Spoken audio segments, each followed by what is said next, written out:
see the final score, we track the revenue stream. Welcome to the show that treats the sports world like the multi-billion-dollar business it is.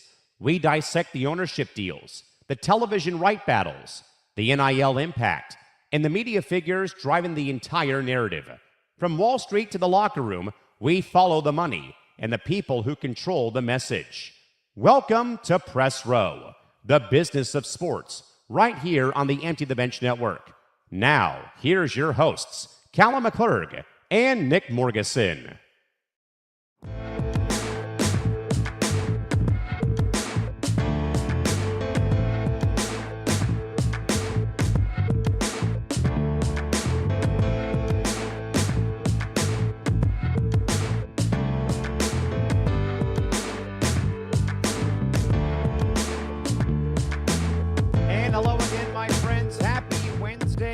Welcome to the month of August, and welcome to the final day before Callan McClurg's least favorite sport of all time resumes their inaugural 2026 season. That, of course, is the the National Football League on Thursday from Canton, Ohio. More importantly, it is another 3-hour circus of Press Row up until 2 o'clock Pacific, 5 o'clock Eastern. Back alongside, as always, alongside Nick Morgasen and Callan McClurg doing it today. Mr. Morgasen, another action-packed show lined up, and we hope today is the day that we will have Michael McCarthy of FOS joining us in the 1 o'clock hour today. But great to see you as always. How are you doing? I'm doing good, man. It's been a long and winding road. Yes, that's a Beatles song, in case people are wondering. Hey Jude. Yes, I grew up with a father who was obsessed with the Beatles. Get over it. I have an aunt who's obsessed with the Beatles, so get over it. So no, it's good. It's been a good week. It's been a long week, and again, us putting in what are we on? Show number 3, I think, this I wasn't week. on the lounge on Sunday, so that can be wiped off the board. And I won't be on the lounge again on Sunday because I have to work. But I think this is like show 3 or 4 this week already. It feels like. Let's see. I've done lounge. I did ETB Sports. I'm up to Press Row now, so I'm on 3. I think. But before we get underway to the show, make sure you follow us on social media at Press Row ETB across all social media platforms, like I'm doing right now. I'm sharing our show, so please go check us out at Press Row ETB, Twitter, Instagram, and hopefully someday TikTok. At Press Row ETB. Follow the Empty the Bench Network at ETB Network, Twitter, Instagram, TikTok. Please go over to our YouTube channel, youtube.com/ETB Network, and check out everything that we are doing across the network. We are at 1,153 subscribers right now, so please go over and like, comment. I'm going to sound like an influencer and a broken record. Like, comment, subscribe, hit the notification bell to get everything that we are doing across the network, whether it's this show in Press Row or it's Callan's show in Callan's Cranium, if you like going inside the cranium. ETB Sports with Zan and myself, Fight IQ Puncher's Chance, Moving the Goalpost, all the football content, which we will talk about throughout the day and this 3-hour extravaganza. And we already have breaking news. Stephon Diggs has signed with the Commanders. Oh, not Brandon Ayuk? Not Brandon Ayuk, no. But let me get back to what I was saying. But go check us out. Check out everything we are doing. We are 150 hours exactly away from 3,000 watch hours. So please do your part. Go check out everything we are doing, and I promise you will not regret it. Like Callan started to say, we should have Michael McCarthy from Front Office Sports today joining us at 4 p.m. Eastern, 1 p.m. Pacific. He did apologize. He was on deadline for the Tony Romo story. But there's more to talk about now. So maybe sometimes they say it's a blessing and a curse. I think in this case it was a blessing because there's more Sophie stuff that has come out since then. There's more Tony Romo news that has come out since then. So we got plenty to talk about for sure. Now, to get into today's show, yes, we're going to talk about the Sophie Cunningham stuff. No, if you're looking for politics, go watch CNN and Fox News. This is not politics. This is strictly from a business perspective and how the protests have kind of changed the narrative for the W in a lot of ways. And I think that the national news, believe it or not, has blown this way out of proportion in a lot of ways. So we'll get into the Sophie Cunningham stuff. Obviously, Tony Romo placed on leave by CBS. J.J. Watt is now stepping in to the number one booth with Jim Nantz. Now, who's the partner going to be for Ian Eagle? We have no idea. So we'll jump into that. Larry Berg named the next commissioner of MLS. Not shocking to me, really. One of the top markets in all of sports. He'll divest from LAFC. Correct. And take over that. Andy Roddick and his podcast Served getting sued for defamation by the PTPA, which I think was the organization started by Novak Djokovic. Correct. We'll dive into Aspiration Gate again, which now the reports are it might be going all the way to 2027.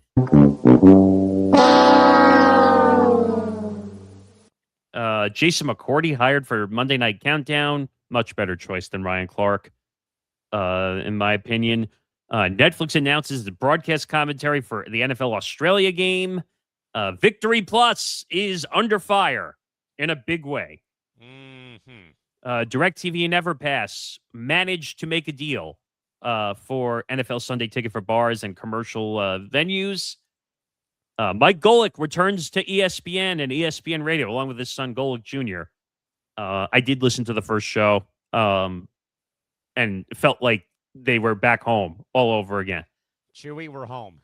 Exactly. Also, Greg Papa, unfortunately, facing another serious bout with leukemia, cancer. His career might be over, sadly. Yeah. Carl Ravage calling games still for ESPN after getting laid off. We'll get into it. Also, Bob Nightingale does it again. And yes, not in a positive way. Let's see what else we got. Wayne Randazzo calling out what was it? The Dodgers essentially, Calling and out the Brewers for not getting Scooble. And we're not going to talk about the Scooble trade as much because we've already done that over 3 shows. We will actually re-air Chris Rose's rant though about the Scooble trade though, as I played for you on Cranium on Tuesday. Oh, there's plenty to react to. Don't you worry. What else we got here? That was pretty much it. And then we're going to add more to the Gianni Infantino story because we had some breaking news out of that, which I don't know if I would call it disturbing, but kind of not surprising. You know what I would call it? Clown show! Clown show! Clown show! Clown show! I'm going to dunk something. I mean, are we really that surprised, though? Like, come on, man. Like, it's politicking at its core. But we have a lot to get to. We have a guest to get to. So let's get to it. Well, Nick, we'll start off in the WNBA as, once again, Nick, no surprise, number of days that the league has gone without being mentioned on this network is back to 0 for the 3rd day in a row. As more media coverage surrounding Indiana Fever guard Sophie Cunningham's public comments on transgender athletes has reached a new boiling point as former college swimmer and activist Riley Gaines has backed Cunningham at recent games. While now, Nick, the Indiana Fever's PR department has also been forced to manage intense press availability with pre-written, highly controlled statements, and also, Nick, as well, outside game venues on the road recently, active fan protests have erupted, creating volatile atmospheric conditions for both the Fever at home and on the road. The crisis has also expanded, Nick, to a recent game played in Seattle after one of the Storm's co-owners was suspended for 5 home games by her fellow owners after publicly branding fans supporting Cunningham statements as being effing insane, forcing the franchise and even the league to step in with league-level disciplinary action.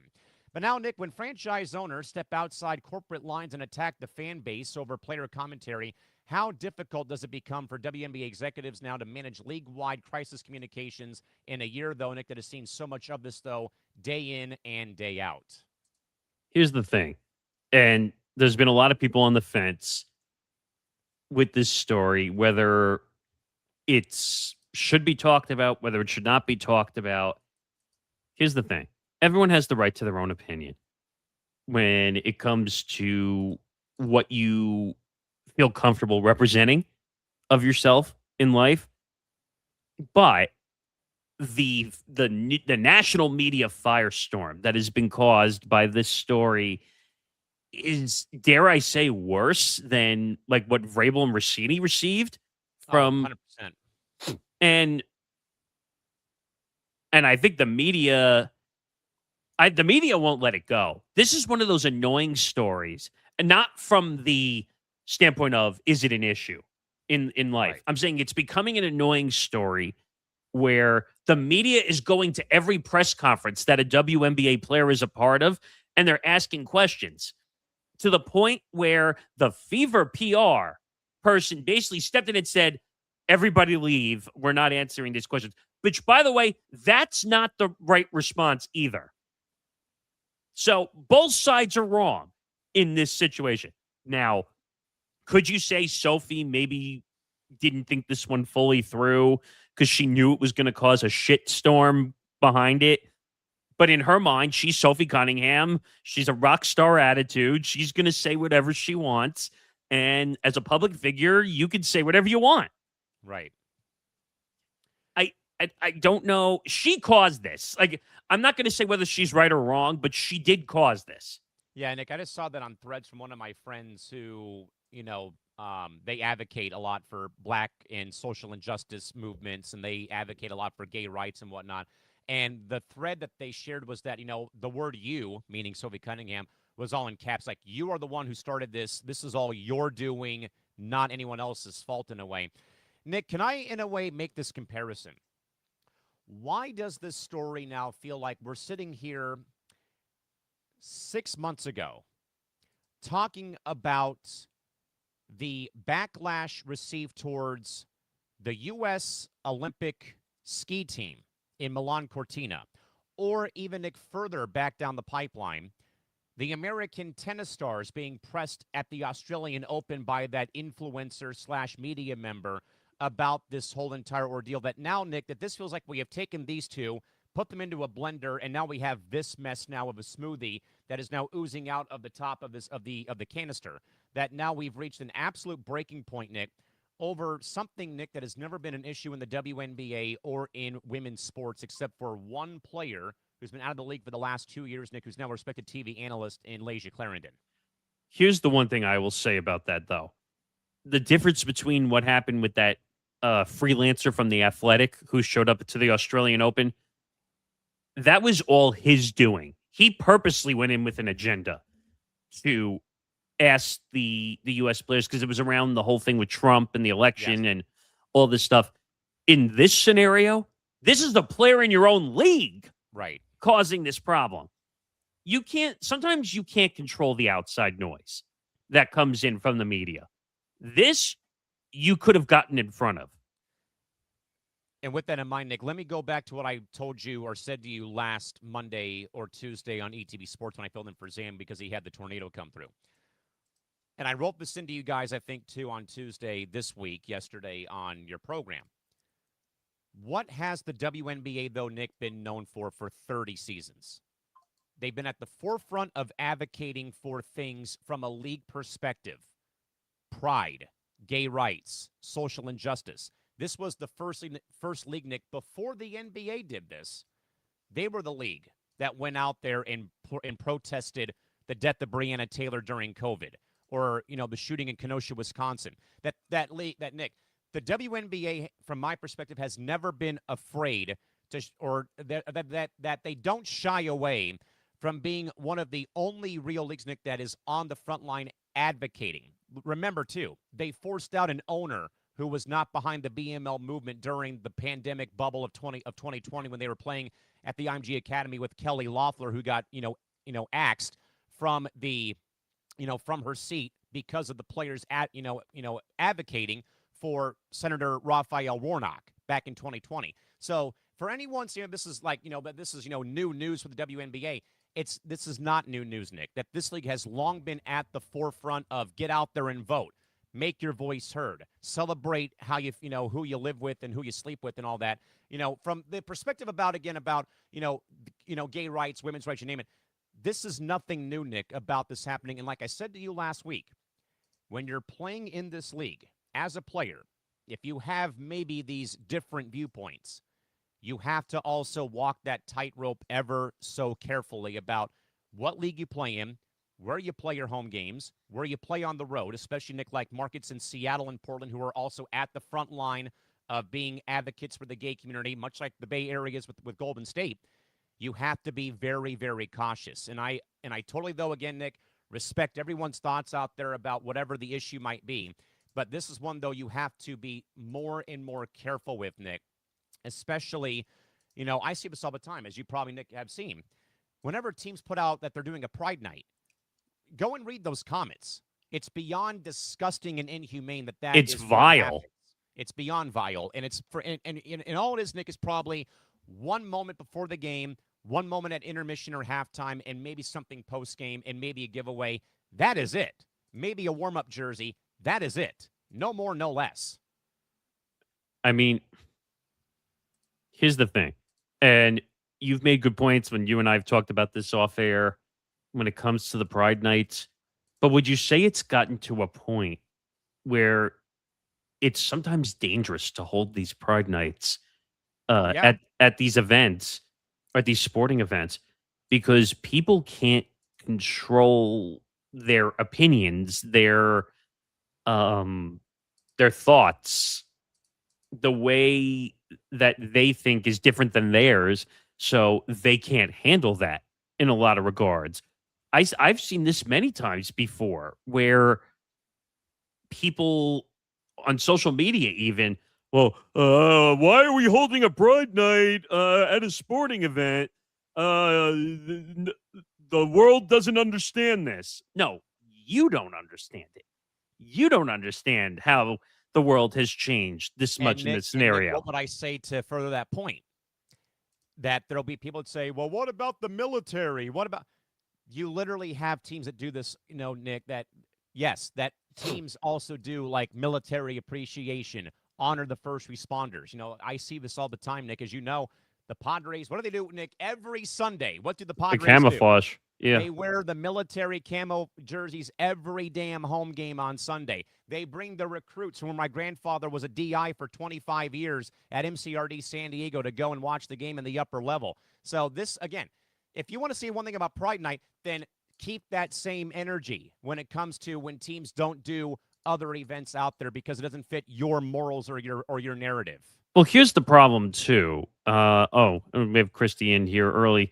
There have been people who lose their minds when someone has an opinion about that is different than your own. Yeah, that's what I was starting to say. Like, so people are going to say, but the military saved our lives, so that's why we respect them more than Pride. That's such a dopey reason. Like, I get it. We've supported the military across sports for as long as the military has been going out and saving us. I would say it's been more since 9/11. So, obviously, like when you and I, because we were talking about ideas and stuff on the content dungeon, just like when George Bush threw out the first pitch, I think in 2001, right before the World Series. Game 3. Game 3 of the World Series. And how that was a big deal, and throwing the perfect strike, and which, by the way, I think you couldn't have had that any other way. I just think that moment was synergy right there. Oh yeah. But you don't see people complaining about that, like that. No.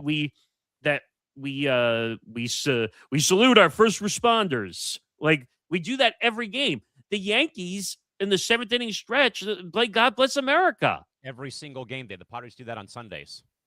But we do it. I think we do it every 7th inning, and I think maybe that's more a New York thing just because of what happened because of 9/11. But Gotta be. Like, you don't think there's morons out there who say, why do we do this every single day? I'm sure there are. Oh, yeah. But here's the thing. So if you don't like what Sophie said, okay, don't listen. This is like a classic radio person thing, what I'm about to say. If you don't like what you're listening to, what do you do? The dial. Change the dial. Or just change the channel in today's day and age. But Sophie, like everybody else in the United States, has freedom of speech and the freedom to say what they want. And I think people don't realize how lucky they are that they have the ability Right. to speak freely. As Go you live mentioned with Zan on Tuesday. go live in a communist country. Go live in a place where you're not allowed to say what you think and feel. Imagine if you went to another country and you said something bad about the leadership of the country. What would happen to you? You'd be chop suey. So I think people need to realize that in the good old US of A, that sometimes we have the ability to speak, but sometimes we don't use it the right way when it Yes. comes to representation. Do I love the fact that Sophie kind of went like this? No, I don't. I think she caused this problem. I'm not saying what she's saying isn't a discussion we should have, because what she's saying is she doesn't want little girls to be in danger of biological men acting as girls. Yes. It's a tough situation to talk about, number one, because you don't want to offend somebody when you're having this conversation.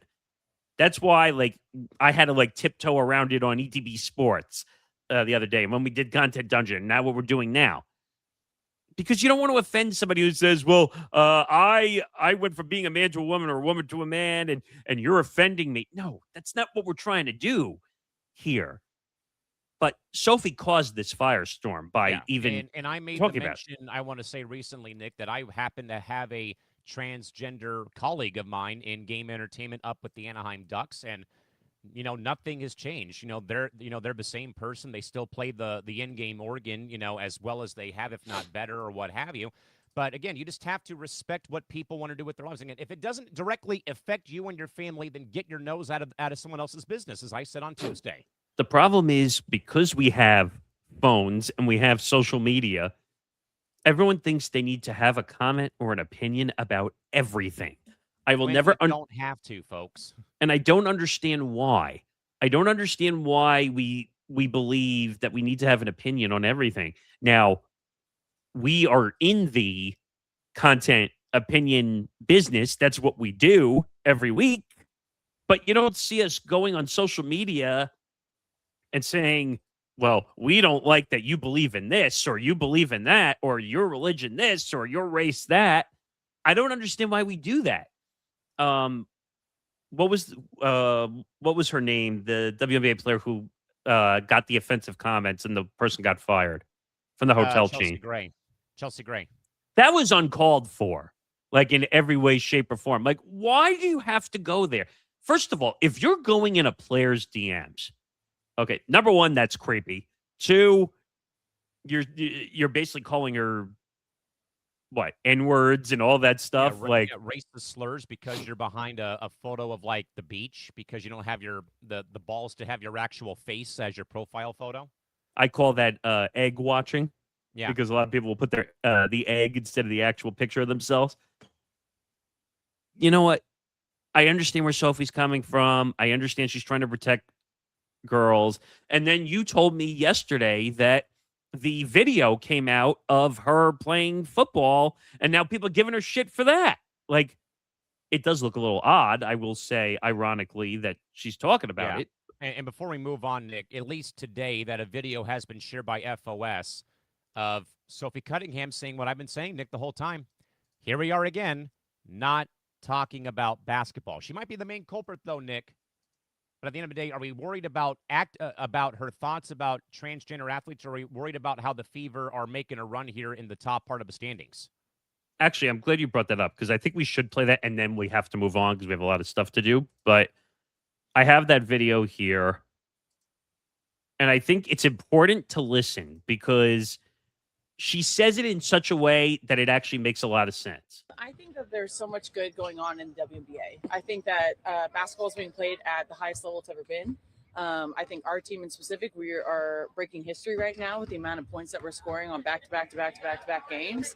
I think the Minnesota game, there's just so much distraction. I think the WNBA media, all we ever do is cover everything except basketball. And it's like, what are we doing? There's so much, like, you can talk about other things. I think those are great stories. I think it shows fans, who people are outside of the court. But I also think we got to keep the main thing. And I think when it comes to the Minnesota game, I think there is so much distraction. But like the matchup between Miles and Kelsey was phenomenal. Our team, I mean, that game in particular was a great game, and so I think that there's a lot to be said, and I'm going to let people just do the speaking for themselves. But for me, I want to get back to basketball. It's always been about basketball. That interview happened in February when I was asked a question, and so for me, I just want to, you know. Make sure that it stays, the focus stays where it should, because people are playing at such a high level. We have probably like 3 MVPs that could be MVPs on our team specifically. And so that's why I want to do that. No. So, wow, she's talking basketball. Who would have thought, right? Yeah, and that went to my point, though, again, that here we are, Nick, again, resetting the counter. Number of days without WNBA bullshit happening is back to zero. Because, again, all we have spent the last, 5 days on this network has been about things not involving the Fever playing Minnesota last week and how Olivia Miles is winning Rookie of the Year. Now, what I will say is, I think she was referring to Cheryl Reeve, right? That was wearing the shirt during the game, and the but ESPN Sophie also made comments, though, to ESPN that it was nice to be able to have it in front of the entire audience, and it didn't happen after the game was over or behind closed doors, where it was there for everybody to see. Here's two people with differing opinions sharing their thoughts in a professional, down-to-earth manner. The one thing I will say, though, is I don't know if the shirt was exactly the best way of showing it during the broadcast, knowing it was going to be on there. But I understand what she's doing. I think she was doing it to make a point, regardless of would I have done that? No. But I get what she's trying to do. I just wish they went about it a different way, not on the court. Yeah, well, that's for another day as we move on now, Nick, to all things involving the No Fun League. As following his high-profile arrest for OWI charges in Wisconsin, CBS has formally placed lead NFL analyst Tony Romo on admin leave pending internal corporate review and also legal proceedings. In a swift response ahead of the preseason broadcast, CBS has promoted J.J. Watt to the primary A booth alongside Jim Nantz. The sudden roster shakeup places Watt in the network's top commentary position while throwing Romo's lucrative long-term broadcast contract into uncertainty, involving the fact that CBS could use the morals clause in his deal to formally get out from underneath the contract. Nick is promoting J.J. Watt directly to the marquee A booth, signaling that CBS is already preparing for a permanent future that will leave Tony Romo in the dust after his OWI charges and arrest. Now, we'll definitely get into this more with Michael McCarthy when he comes on in about an hour and a half. But what I will say is Tony Romo is eventually going to be out of the job at CBS. I don't know when, if or when, but he did this to himself. And, Christy's saying, did you read the tweet from Des Bryant? Let me see if I can find that, Christy. Let's see. Which one are you referring to, Christy? Because if you tell me, I can then look it up. But apparently there was one 4 days ago that said, "Lay off my QB," open and close quote. I don't really think that's his argument to fight, by the way. Yeah, I think that Tony Romo did this to himself. If Tony Romo needs to be a big boy and fight his own battles. Oh, Christy said that's the one. But the way I look at the situation with Romo is he's going to be out of the job. I think CBS is going to invoke the morals clause, which is what any broadcast contract has, which means don't pull a weapon, don't get in a car drunk, don't sexually assault somebody, don't do any of these things that could make the company look bad. Right. So J.J. Watt's going to get a test.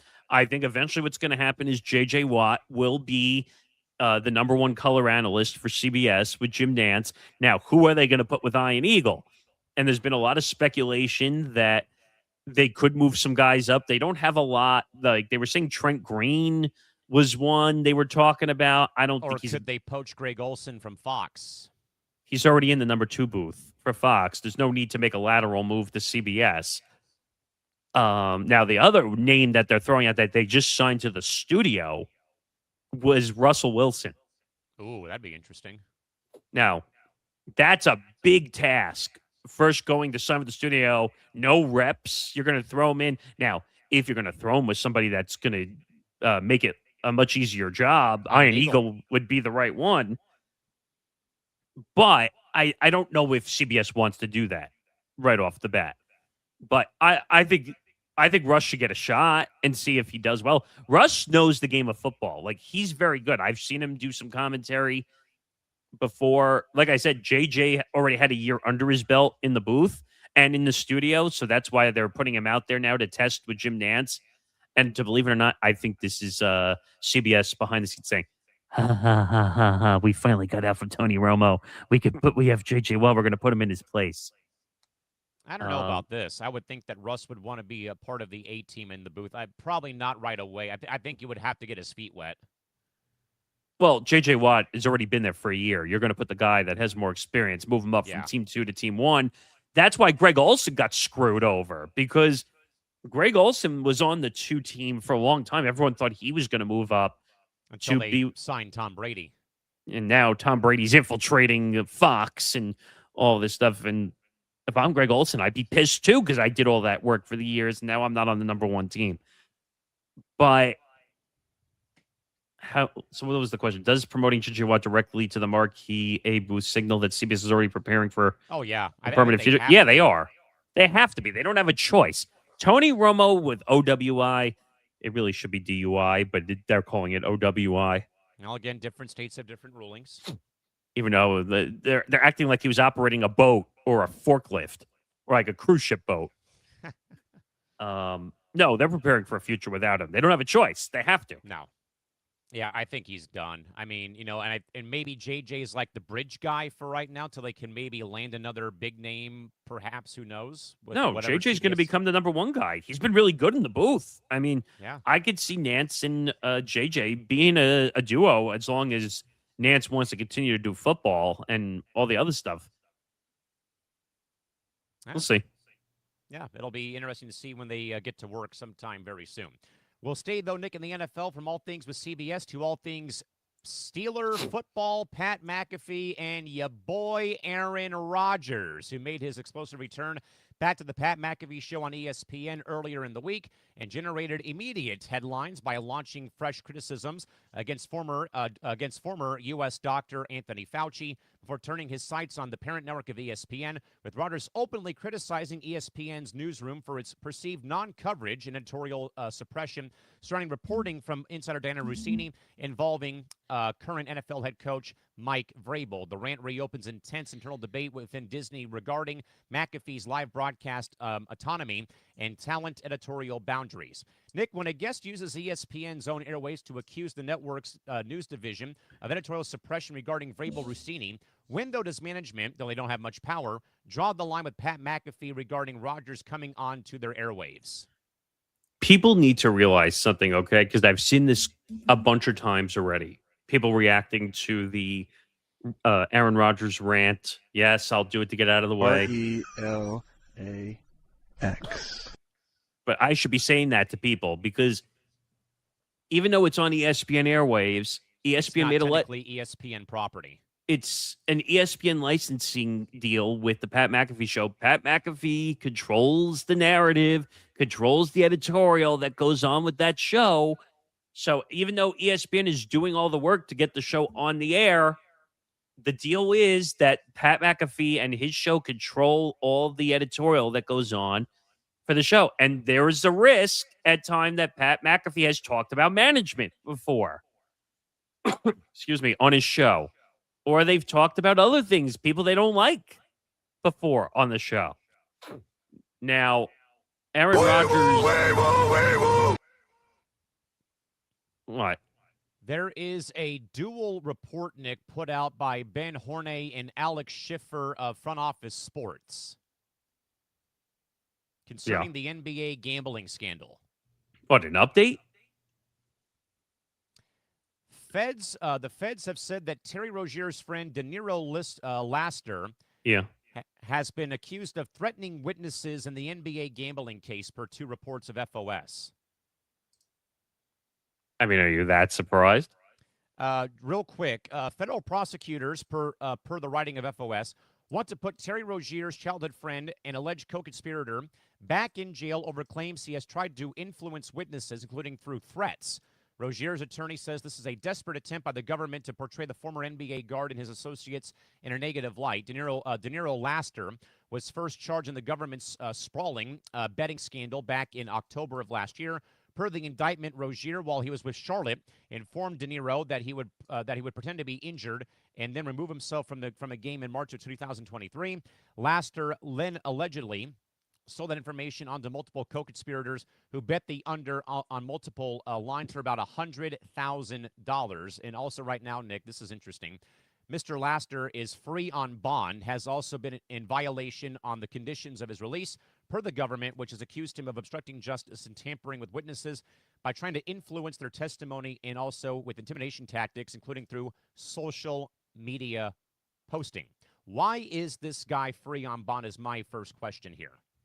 It's part of the legal system. They put them on bond, but if they act out, they end up back in jail.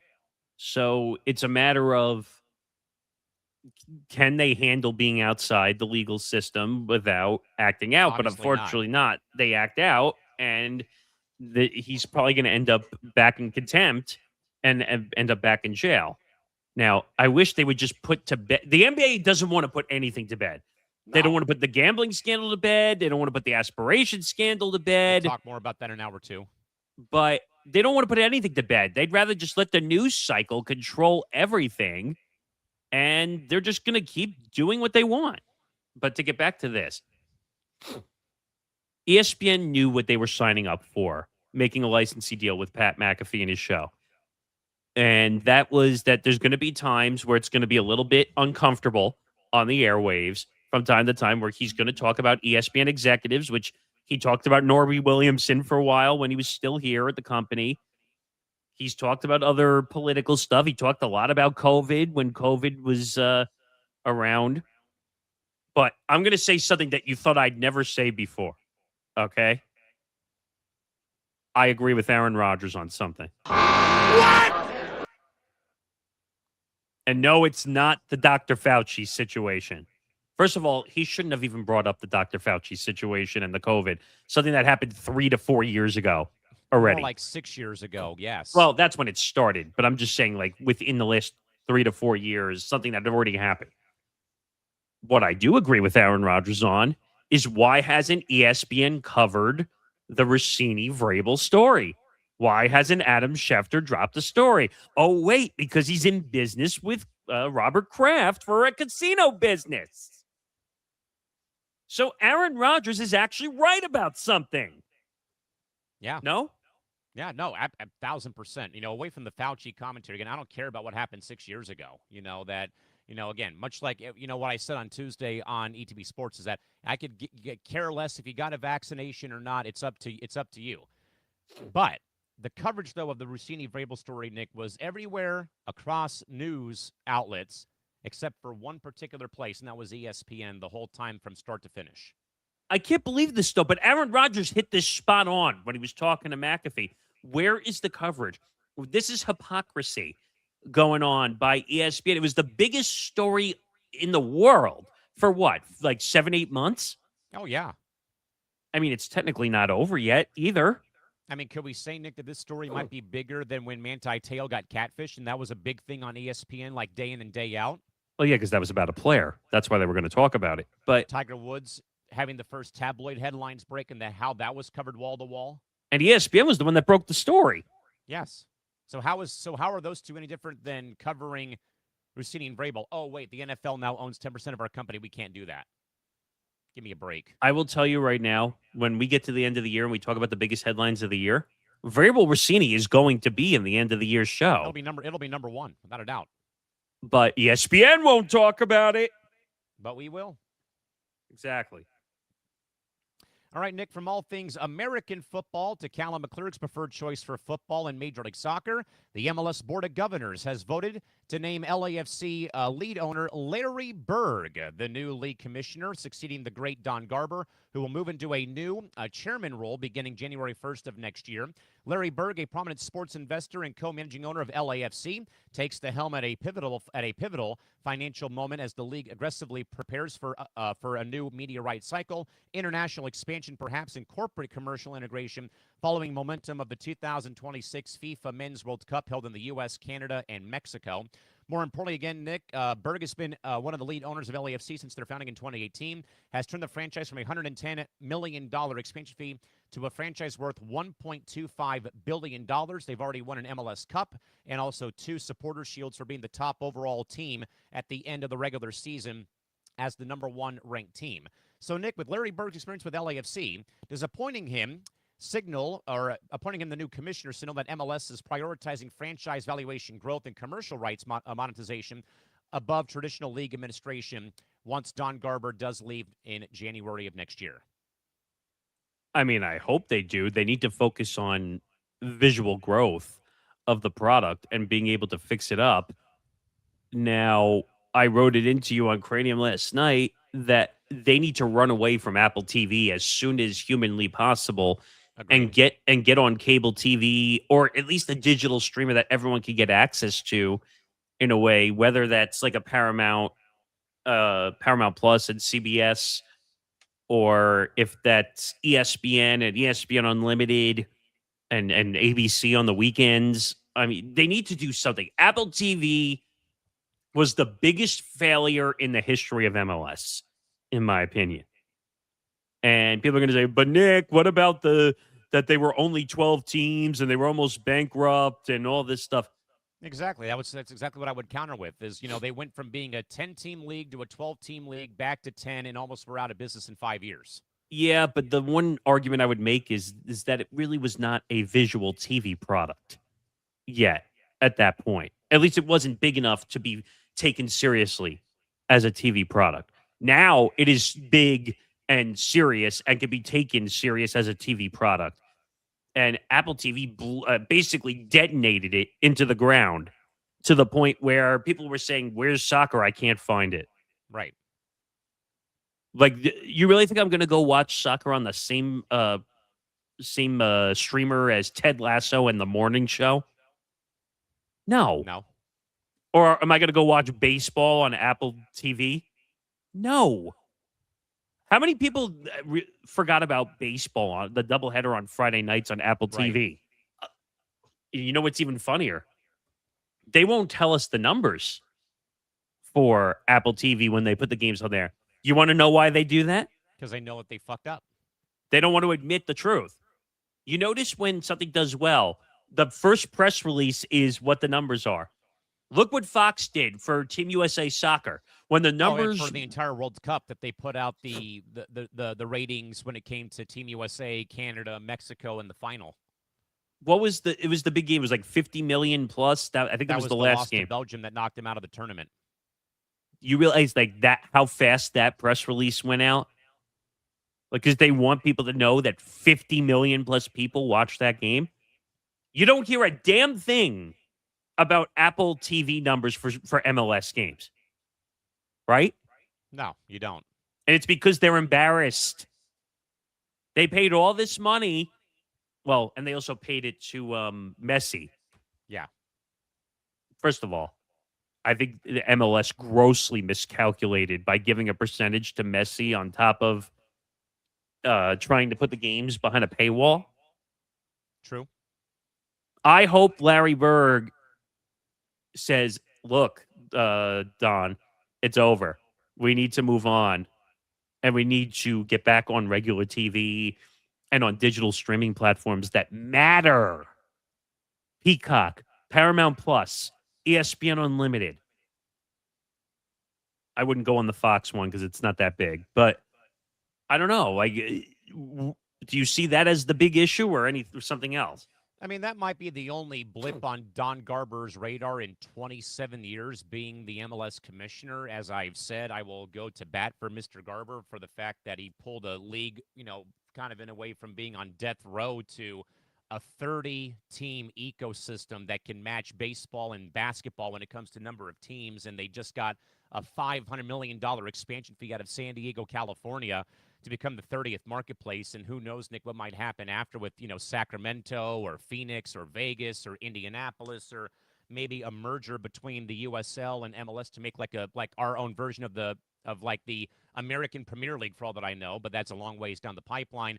Of course, the other big, talking point, of course, will be, well, why are you going to move the season to July to May? Well, because they want to, again, align themselves where you can attract the top stars of the European leagues to come and play in the States and play in Canada with the 30 markets.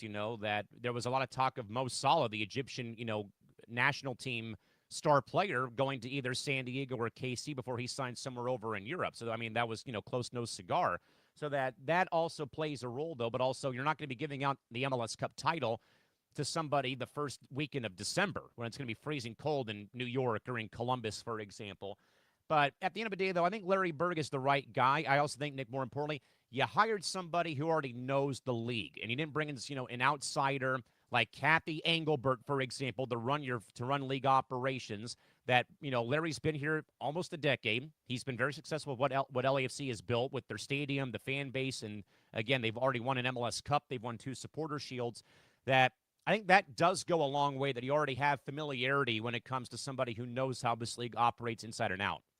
Now, I'm reading the front office sports story because apparently they did an interview with Larry Berg. And there's a report out of that interview that Larry Berg was being diplomatic about the MLS rights deal with Apple TV Plus. Mm-hmm. That accomplishes nothing. By the way, being diplomatic, the deal sucks. That the games can't be found. Why are you being diplomatic? Well, he doesn't have full control to do anything yet until next year. So I understand, but saving face for 4 months, it's not going to kill us. No, but come on. For him to be diplomatic about a deal that has been a complete failure, you got to admit it. They already changed the deal to end it sooner. Yeah, and I'm not denying that it's not been a bad ordeal, but that's also because I go to the games. I don't watch them on Apple TV, and if I do, not make it to a game or on the road, I listen on the radio, so I don't have to worry about paying that money to watch the games on Apple TV. Now, or if they're on Fox. Now, the reason he was being diplomatic was because he had to address the comments made by NYCFC CEO Brad Sims, who called beloved pigeons. Who called the broadcast revenue the, quote, one gaping hole for the league. Yeah, and I am not denying that is the one only strike I have against Don Garber and the commissioner's office in the last few years, even before we had a franchise here in San Diego. And Don is still defending the Apple deal with quotes here. I don't understand this. No, and we're not going to be able to understand it until January 1st of next year, sadly. So, I mean, we're crying over spilt milk about something that is beyond our control, beyond the league's control. I know that they've already pulled off the Apple TV, the bonus paywall you had to pay to get through. But again, that should not be the only thing that we're, worrying about. No. I'm not saying, first of all, MLS has done a lot of positive things. 2, they've grown. There's more people who are interested in it. Now, do I think because of the FIFA World Cup having that long break was good? I don't know. Yeah, I don't think 7 weeks off is pretty tough. And more importantly, that was great. You played 2 MLS games, Nick. Now you're all stuck playing in another international tournament versus teams from Mexico. Well, that's why you were talking about the whole calendar move and trying to get it synced up. But this is not good for MLS players that are not playing in the World Cup or playing in UEFA or any of these other. And more importantly, I think it also hurts team morale, though, that you were away for 7 weeks. And we, SDFC, we're on the outside looking in right now in the Western Conference playoff picture. We're like 3 points back of either Portland or the Galaxy or Colorado. First game back, we lose in Colorado at the final death, in stoppage time 1-0. We come home on Saturday last week and we beat Dallas 1-0. We go to Minnesota last Saturday, and we tied them 1-1. So it's like you play 3 games, and now you're right back into being in a non-MLS window now because you have to go and play the CONCACAF Leagues Cup against Tijuana, Club America y Puebla. Yeah. I mean, I don't know. They got to fix the calendar one way or the other. They're going to have to compromise and make the schedule work. Yeah, and the schedule is going to make that move next year, as I've already tried to, mention what it will be. It's going to be a, August or July to, July through May. There's going to be, 2 breaks for the holidays and the weather. There's going to be a 14-game season to kind of, in a way, bridge the gap next season. And then the MLS Cup playoffs and the title are given out, Nick, in May, and then you're good until July. Hopefully it works. It's just hopefully they can fix the TV situation so that more people can watch. Yeah, and even then that won't affect me because I'll be either at games or listening on the radio. So simple as that. All right, Nick, we'll get to some college basketball news. Very infuriating here from Boston College University, Nick, as the BC Athletic Department executives sparked broadcast industry outrage after firing longstanding men's basketball radio play-by-play and color commentary teams, including Kevin Collins and also Josh Maurer, because Luke Murray, the new head coach who worked underneath the watchful eye of one Dan Hurley, did not want anyone left over from the old regime over the course of the last couple seasons. Both Collins and Maurer, by the way, sat through 3 head coaches and 5 different BC athletic directors. Investigations, though, confirmed the decision was made at the direct request of the new head coach, Luke Murray, who demanded a new broadcast presentation. Media worker unions and veteran broadcasters have also condemned the school for setting a dangerous precedent by allowing coaching staffs to dictate broadcast team employment. Nick, does letting a new head coach fire veteran radio announcers set a toxic precedent for broadcast independence across college sports media, like what we have seen with Luke Murray doing so to both Kevin Collins and Josh Maurer? This is a disgrace, in my opinion. This was not handled correctly. And because you don't like that the broadcasters were attached, or not even attached, that's not even the right word, just knowing the old regime, you're now saying you want to control the narrative essentially on the broadcasts of the games. And if they're attached, if you're like he's claiming they're attached to the old coach, maybe they're going to say bad things about you. He's worried about what the broadcast is going to say about him, essentially. Please, man. And I'm trying to find the actual story because I forgot to save it. But it's just ridiculous. When I told Callan last night that when I did LIU post games, when I called college basketball, I didn't always get along with the coaches because they sometimes didn't like the way I called the games. And I said, well, then play better if you want me to talk about them better. And I never once had an issue when I was working at Point Loma Nazarene for the 8 years I was there, when I was doing play-by-play for both basketball teams. There may have been one small issue, Nick, that popped up that I remember one of our coaches said, if you need to talk to us for the game about our game plan, please come and talk to us. That way that you have a bit more material to go off of. But they would also, listen to my commentary while they're watching film, and they really liked my passion for the game, my excitement level, and blah, blah, blah, blah, blah. The only other thing, though, Nick, I had an issue with was the coach who just left to go to TCU as an assistant, and I loved her to death, Charity Elliott. She was phenomenal coaching at LMU and at PLNU. My spot was at the far side of the table by the bench, by our bench. I would have to be like a golf announcer during free throws when we were at the line because I would get funny looks if I kept talking over the free throw shooter. What are you supposed to do, though? Yeah, I would just sit there in utter silence, apparently. Right, but you're supposed to be, you're not doing play-by-play. You were just calling, what were you doing, PA? No, I was doing play-by-play on Stretch Media back then. I wasn't doing PA at the time. So what are you supposed to do? Exactly. Where we were sitting when I was calling play-by-play of LIU, it was like sitting at the center of the scores table. Right in the court, yeah. But we were closer to the right, so I was always sitting behind our LIU bench, always. And if I ever said anything or I criticized a player, the coach used to turn around and just gawk at me. And I'll never forget the one story I will never forget. So there was a big moment in the game. LIU took a timeout. It was fourth quarter. There was about a minute left in the game. And the other team scores. They go up by 3. And I said, something to the effect of like, it was just a bad defensive set by LIU. And How dare you say that? And no joke, while we hit the timeout, we go to break. And because I couldn't take my headset off all the way because I had to be listening for whatever, but I put it down, and all of a sudden the coach comes over and starts yelling at me during the timeout and says, "How dare you criticize my defense?" Okay, coach, what am I supposed to do? To say, oh, we'll get him next time. We get time out on the floor and we still have a chance. Come on now. And I said, Coach, you guys just gave up the lead with a minute left. The set was horrible. I said, "What? We let him score to get the ball back." What do you want me to say? A ghost put the ball in the basket? Like, I and the coach was just getting mad at me. And I'm like, I said, go back to the bench and let me do my job. Essentially is what I said. And she said, well, I'm going to go talk to the head of the radio station when we're done with the game. I said, you do that. What? I said, you do that and see how it goes. So in the long run, we lost the game because of defense at the end. Our guys hit a 3 to tie the game at the buzzer.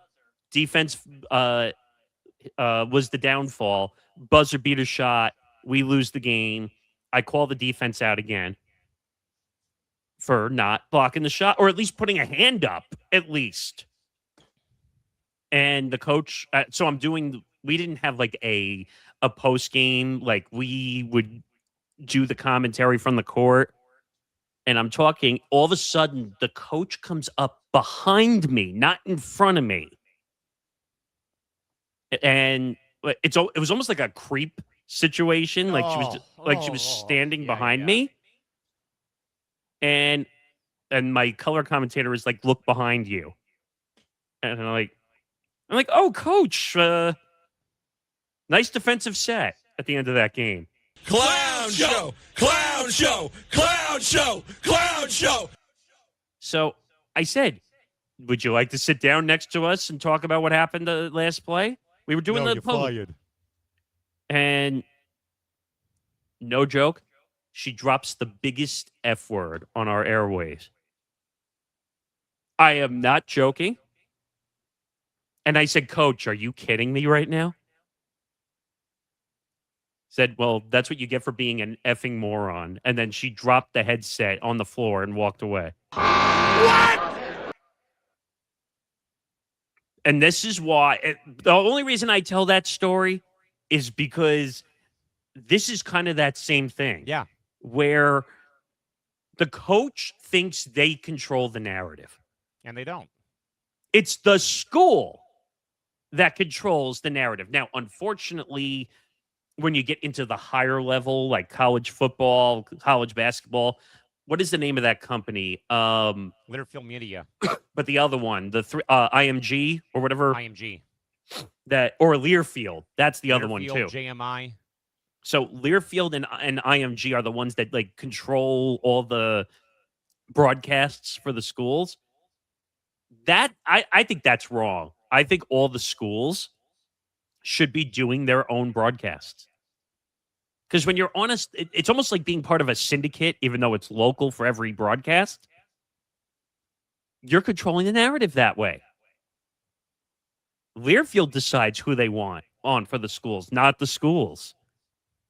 Wouldn't you want people who are at the school and part of the school doing the broadcasts? I mean, you would think, right? But this is a tail sign to people. And I'm telling you, for young people who want to be broadcasters and they want to call games at schools, be yourself is what I tell you. And if people don't like it, tell them tough, I'm doing my job. Yeah. But it's not fair what this coach did to the broadcasters at, what is it, Boston College? Yes, BC.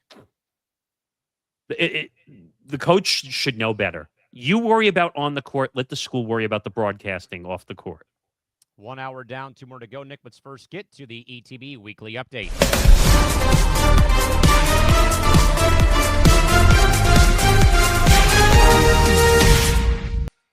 Halfway through the first week of August, NFL resumes tomorrow with the first preseason game from Canton. It'll be a absolute snore fest, but that's any NFL game for me if you ask me. But with that in mind, though, Nick, what do we have coming up, though, for weekly programming here on ETB? Well, coming up after us, we have Tough Enough episode 9 with Tom Albano and Zambando. That will be following us today. And I think that's it for Wednesday, right? Yeah. Then Thursday, a little bit of a switcheroo last time because I really don't want this programming flip-flopping with the NFL and college football coming back. What? Tom Albano will be pulling a double-barrel action on Thursday. Okay, we're bringing in the righty. So Tom will be on MTGP with Nick DiMartino. Johnny got called into work again. So he'll be on MTGP with Nick D from 12 to 1 Eastern. And then Fight IQ Puncher's Chance will be Thursday at 3 p.m. Eastern time. Because there is another, I don't think it's an international card. It's just that there's PFL, MVP, MMA, and boxing. And they all fall like Friday and Saturday. So he's going to do it Thursday. Bando's Breakdowns will be Friday for the last time, I hope. 3 p.m. Eastern, noon Pacific. Followed by UW, Unnecessary Wagers. And Connor and Nate should be back together for the first time in a month. Because they both have been like flip-flopping, doing solo shows. So that'll be great. Gridiron Gurus, 7 p.m. Eastern on Friday. What I can tell you is the last Friday edition will be a week before week 1. So I think week 1, because our football forecast premiere is September 11th. So, and I think the first Sunday is September 13th. Yes. So I think the 6th will be the first show. They'll do a normal show, like an off-season show, but we're moving it back into the slot so they can get back into the role of doing it in the Sunday slot. Your TBD on Cranium for next week. It'll happen. We just don't know where. Yeah. What else do I leave out? That's we have some because I made the mention on Tuesday. It's partially for a public memorial for deceased Chargers great Billy Ray Smith next Monday. That they're hosting at the American Legion Post in Encinitas up north. And then Tuesday, I might be out of town for a friend's birthday. So, well, that's TBD right now. I'm trying to think what else. We'll talk about other programming and stuff coming up. A lot of football stuff coming up. So, I don't know. Do we have a read we got to do here yet or no? Yeah, if you're looking at your weekend radar, there's a massive storm system brewing, and it's bringing a heavy downfall of sharp picks and cold, hard spreads. Forget the boring old-school pregame coverage. This isn't your granddaddy's old-school regular NFL talk show. You need the ultimate weekend outlook before you lay down a single dollar, and that means you tune into the football forecast right here on ETB. Lead meteorologist and football insider Johnny Montalbano and the entire ETB football crew break down every matchup on the board from high-pressure defense to low-temperature upset alerts. They're delivering a 100% chance of high-value picks against the spread. Don't get caught in the rain on Sunday. Catch the football forecast every Friday of this NFL season, 7 p.m. Eastern, 4 p.m. Pacific time right here on ETB. Get your forecast, track the lines, and weather the storm all weekend long, premiering on September 11th only on the ETB Network. Make sure you subscribe to our YouTube channel today at youtube.com/ETB Networks. So that, Nick, is where we stand with football forecast coming back in about roughly a month. Yeah, a lot of football programming will be underway. Forever Power 5, which we'll talk about a little bit later, but that comes back week 0, last week of August. And then I'll tell you about something else later on in the show, which is extending that coverage a little bit more. And we have a meeting later tonight, which might be extending some other stuff that we are doing. So a lot to go. Again, subscribe to our YouTube channel, youtube.com/ETB Network. We are officially at 2,850 watch hours. on the dot, 150 watch hours away from 3,000. That's a nice round number, isn't it? It is. So 3,000 and 4,000 are the goals on the horizon. 3,000, we talked about, if you want to go see the ideas we talked about for 3,000, go over and watch Content Dungeon. I will tell you one, ETB Locked In, which is one that we are working on, that will not be behind the premium wall. I promise you. That would be very hard to do behind a premium wall because of all live interaction. But that's one idea we're working on, and then a bunch of bonus stuff, which we talked about. But it's going to be good. All right, now we'll get to hour two with a couple of carryover stories from hour one. Over in the world of tennis, Nick, but the Professional Tennis Players Association, or the PTPA, has issued a formal legal cease and desist order warning and threatened a multi-million-dollar defamation lawsuit against retired American star tennis player Andy Roddick in his popular media podcast called Served. The legal friction stems from on-air commentary made by Roddick regarding the union's financial transparency, executive compensation structures, and also athlete representation practices, highlighting growing legal clashes between athlete-led unions and also independent sports podcasters. Nick, as sports podcasts become primary news-making platforms, will we see more athlete organizations use defamation threats to police independent commentary like Andy Roddick's commentary?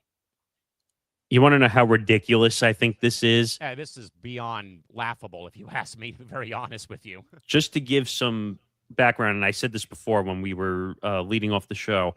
So the PTPA, the Professional Tennis Players Association, was the thing that Novak Djokovic created until I think he left his own organization, if I remember correctly. I think that is a factual statement, if memory serves me correct, yes.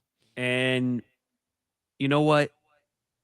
It's weird because before podcasts took off and became a massive haul, no one felt the need to yell and scream about organizations and call out former leagues, or as former athletes call out their own organizations. Now with podcasts and people having their own platforms, they're almost screaming from the rooftops. Like they want to make people look bad. Now, I don't think that's what Andy was trying to do here. No. And I'm reading the story from Awful Announcing just to kind of understand what he was talking about. But a defamation claim. By the way, to prove defamation, you need to have a lot of evidence to prove it. Yeah, and do we really think that the PTPA actually has evidence? Well, here's the worst part of it. So the PTPA actually hired a defamation lawyer. Oh, great. So they hired Claire Locke, a top defamation lawyer from a law firm known for its muscular approach to the media, which basically means they're going to bully the media out of whatever they say. To send the correspondence to the podcast, the January 7th letter. Wait a minute. We're talking about January 7th? Wow. The January 7th letter even contended the PTPA co-founder Novak Djokovic left the organization because of the questions served freelance reporter Tim Rohan was asking. Rohan was a longtime Sports Illustrated reporter. The question revolved in part around allegations of double dealing and that the FBI was investigating the PTPA and its financial backers, Winners Alliance. Okay, I don't see a problem with that. Do you? Yeah, how is that being, like, defamatory towards the organization? I think that's just asking questions. Yeah. It goes on to say, quote, Mr. Rohan has caused my clients irreparable damage. Oh, I love when people say irreparable damage. By spreading false and defamatory claims that Executive Director Mr. Ahmad Nassar of the PTPA and Winners Alliance are engaged in misconduct during his reporting. Now, here's the thing that we don't have, though, that's out of context. We have no idea if he said reportedly, allegedly. We don't have that context. Right. Elizabeth Locke wrote in a letter to the podcast's attorney. I didn't know podcasts could have attorneys. Just saying. These false claims directly caused Novak Djokovic's abrupt and highly damaging departure from the PTPA. Continued refusal to provide a meaningful opportunity to comment on the factual allegations that will be included in any eventual story will cause even greater damage to my clients and is evidence of served actual malice. What? This is like way overboard. Feels like we're just kind of like talking in circles here, doesn't it? Yeah, I mean, the letter is included in an exhibit to a filing last week made by the former PTPA general counsel, who is the defendant in a federal court case brought against him by the PTPA and the Winners Alliance. The head of the PTPA is close with a group of players who claim they are the real PTPA and are in turn suing the Winners Alliance and other players in Washington, D.C. This is a mess. Whose fault is that? To be honest, I could not tell you. I'm very confused and like turned around here about who, what, when, where, why, how, huh, what? Where in the world is Carmen Sandiego? Do you remember that video game or that TV show? Yes. Where in the world is Carmen Sandiego? I think it was on PBS, I want to say. That's what it feels like, though. Like, where in the world is the PTPA? I could not tell you. I don't know.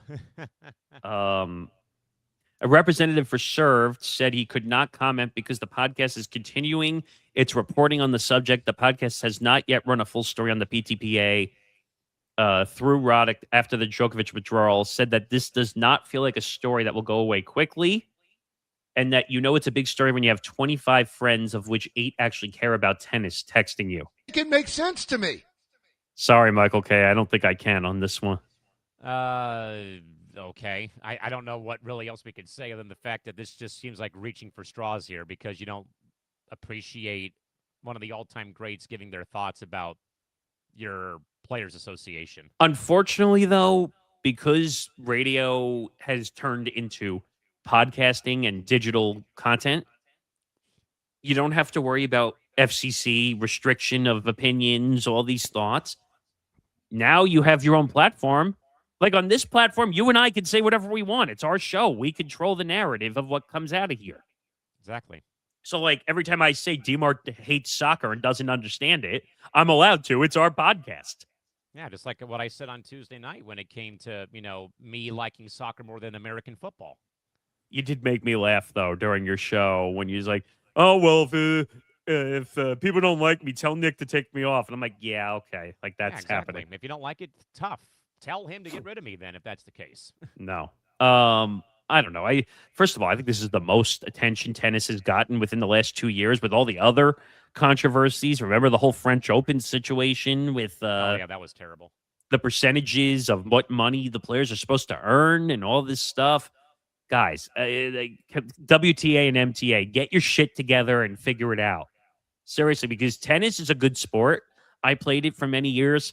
It's a fun sport to watch, even though Carlos Alcaraz is probably not going to play in the U.S. Open, unfortunately. There's still a lot of good players. The USA has really done well, developing some really young stars. Coco Gauff has been playing really well, even though she unfortunately lost in the final. But this is not good attention for tennis. Speaking of bad attention, Nick, for the NBA, new reporting, Nick, suggests that the NBA's investigation, per leaked sources, that the NBA's formal investigation into the LA Clippers and Kawhi Leonard regarding potential salary cap circumvention and off-the-books endorsement deals has now hit another legal delay due to the extensive subpoena request, third-party financial audits, and forensic review of corporate sponsorship records. NBA officials now anticipate that the investigation could extend well into next year before any findings or penalties are ever handed down. Nick, does the multi-year salary cap investigation undermine the NBA's competitive integrity while the Clippers continue to compete under a cloud of speculation and suspicion?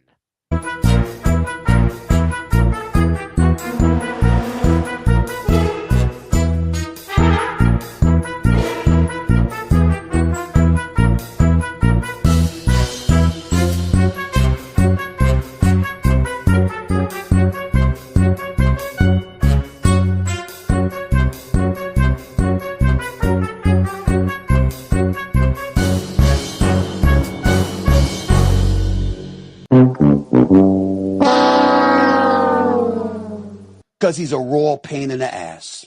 Adam Silver is a raw pain in the ass. I agree. This whole situation is frustrating in a lot of regards. The reports were that this was supposed to end during the NBA All-Star break, right?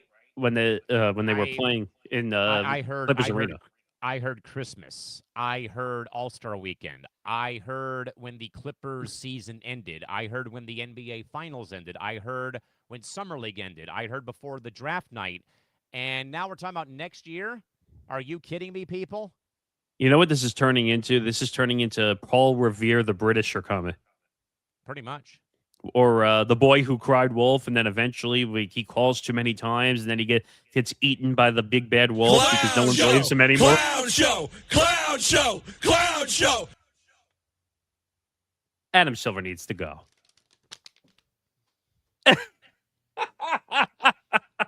This story is taking forever. It's driving me nuts. Again, as somebody who was, jumped off the Laker bandwagon because of Mark Walter being the owner, and I despise the Dodgers. And because the Clippers played in my hometown before I was born, along with the Rockets. And, the precipice, though, Nick, of this franchise, who finally seems to be going in the right direction, is again, though, under a cloud of suspicion, Nick, for the second time in a matter of only like 12 years, dating back to when we talked about the Donald Sterling situation, Nick. And I think I even mentioned on PR when we were talking about this last time. Again, it took the NBA 4 days to remove Donald Sterling out of power of owning the franchise. And now, Nick, we're talking about a whole nother year before this whole thing is figured out. Again, I get it. You have to do all your due justice, and that, this story keeps, adding more legs to it. But come on now. This is beyond insane, if you ask me. Yeah, I mean, it's enough already. You had more than, what are we on, a year at this point with the investigation? We're already beyond the year now, I think. More than a year is enough. Okay, I understand at the beginning they couldn't do much because maybe they needed to do a federal investigation. I don't know if they did a federal investigation, but an internal investigation through the NBA. But it's like I said before, the NBA doesn't want to handle any situation. They don't want to handle the gambling situation. They don't want to handle the Kawhi aspiration situation. They'd rather hide than handle these situations and be done with them. What do they have to gain by continuing to answer questions about this? Do they? Hang on a second. I just don't know. I don't know. I have a follow-up to the story. Hang on. Yeah. So, Nick, this follow-up comes from WPRI TV in Rhode Island. Okay. Keep that state in mind as I read this. Okay. Rhode Island Governor Dan McKee's office has released documentation showing he paid for tickets to an October 2025 L.A. Clipper game 4 months after attending, but says he had been seeking to do so earlier than that. I heard about this. Yeah. Target 12 first inquired about the game on February 16th, and McKee's office initially declined to share evidence that he paid for his ticket, though he said he did so. On Monday, however, his office released a record showing he was invoiced on February 19th, 3 days after Target 12's inquiry, and paid for the ticket on February 25th, which is about $659 in change. Now, why, though, folks, this is a huge thing, there is a leg to the story that Kawhi Leonard, Nick, became an investor in Rhode Island FC of one of the minor league soccer leagues in America. Him and his uncle. Yes. This is bad. This is really bad. So now they're hiding that investment. It was finally found out. I'm sure Pablo Torre finds out it was on the case of that one. We may have to get him or Samson on again to talk about this whole entire ordeal. I've tried to get Pablo. He's a hot commodity. I mean that in a nice way. He's just, ever since he left ESPN, went to Meadowlark, now working with the New York Times and the Athletic. He's been on this.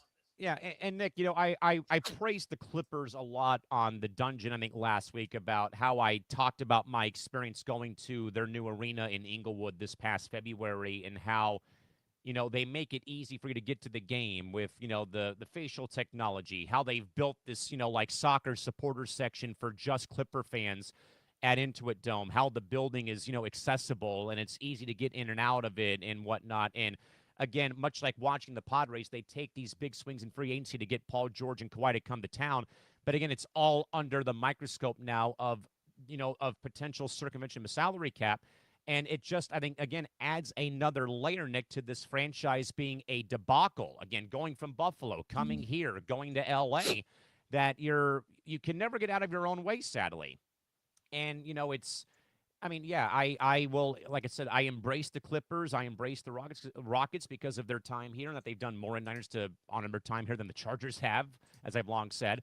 But this story, though, Nick, just adds another cloud over this franchise, and I will guarantee you, that this is going to be a major, plot line whenever I go to games in Inglewood this season about, well, going to go to a game, but still got to worry about this Kawhi Leonard ordeal. And I think that's just sending a bad message, not just to Clipper fans out there, but every single basketball fan out there that this is still not resolved.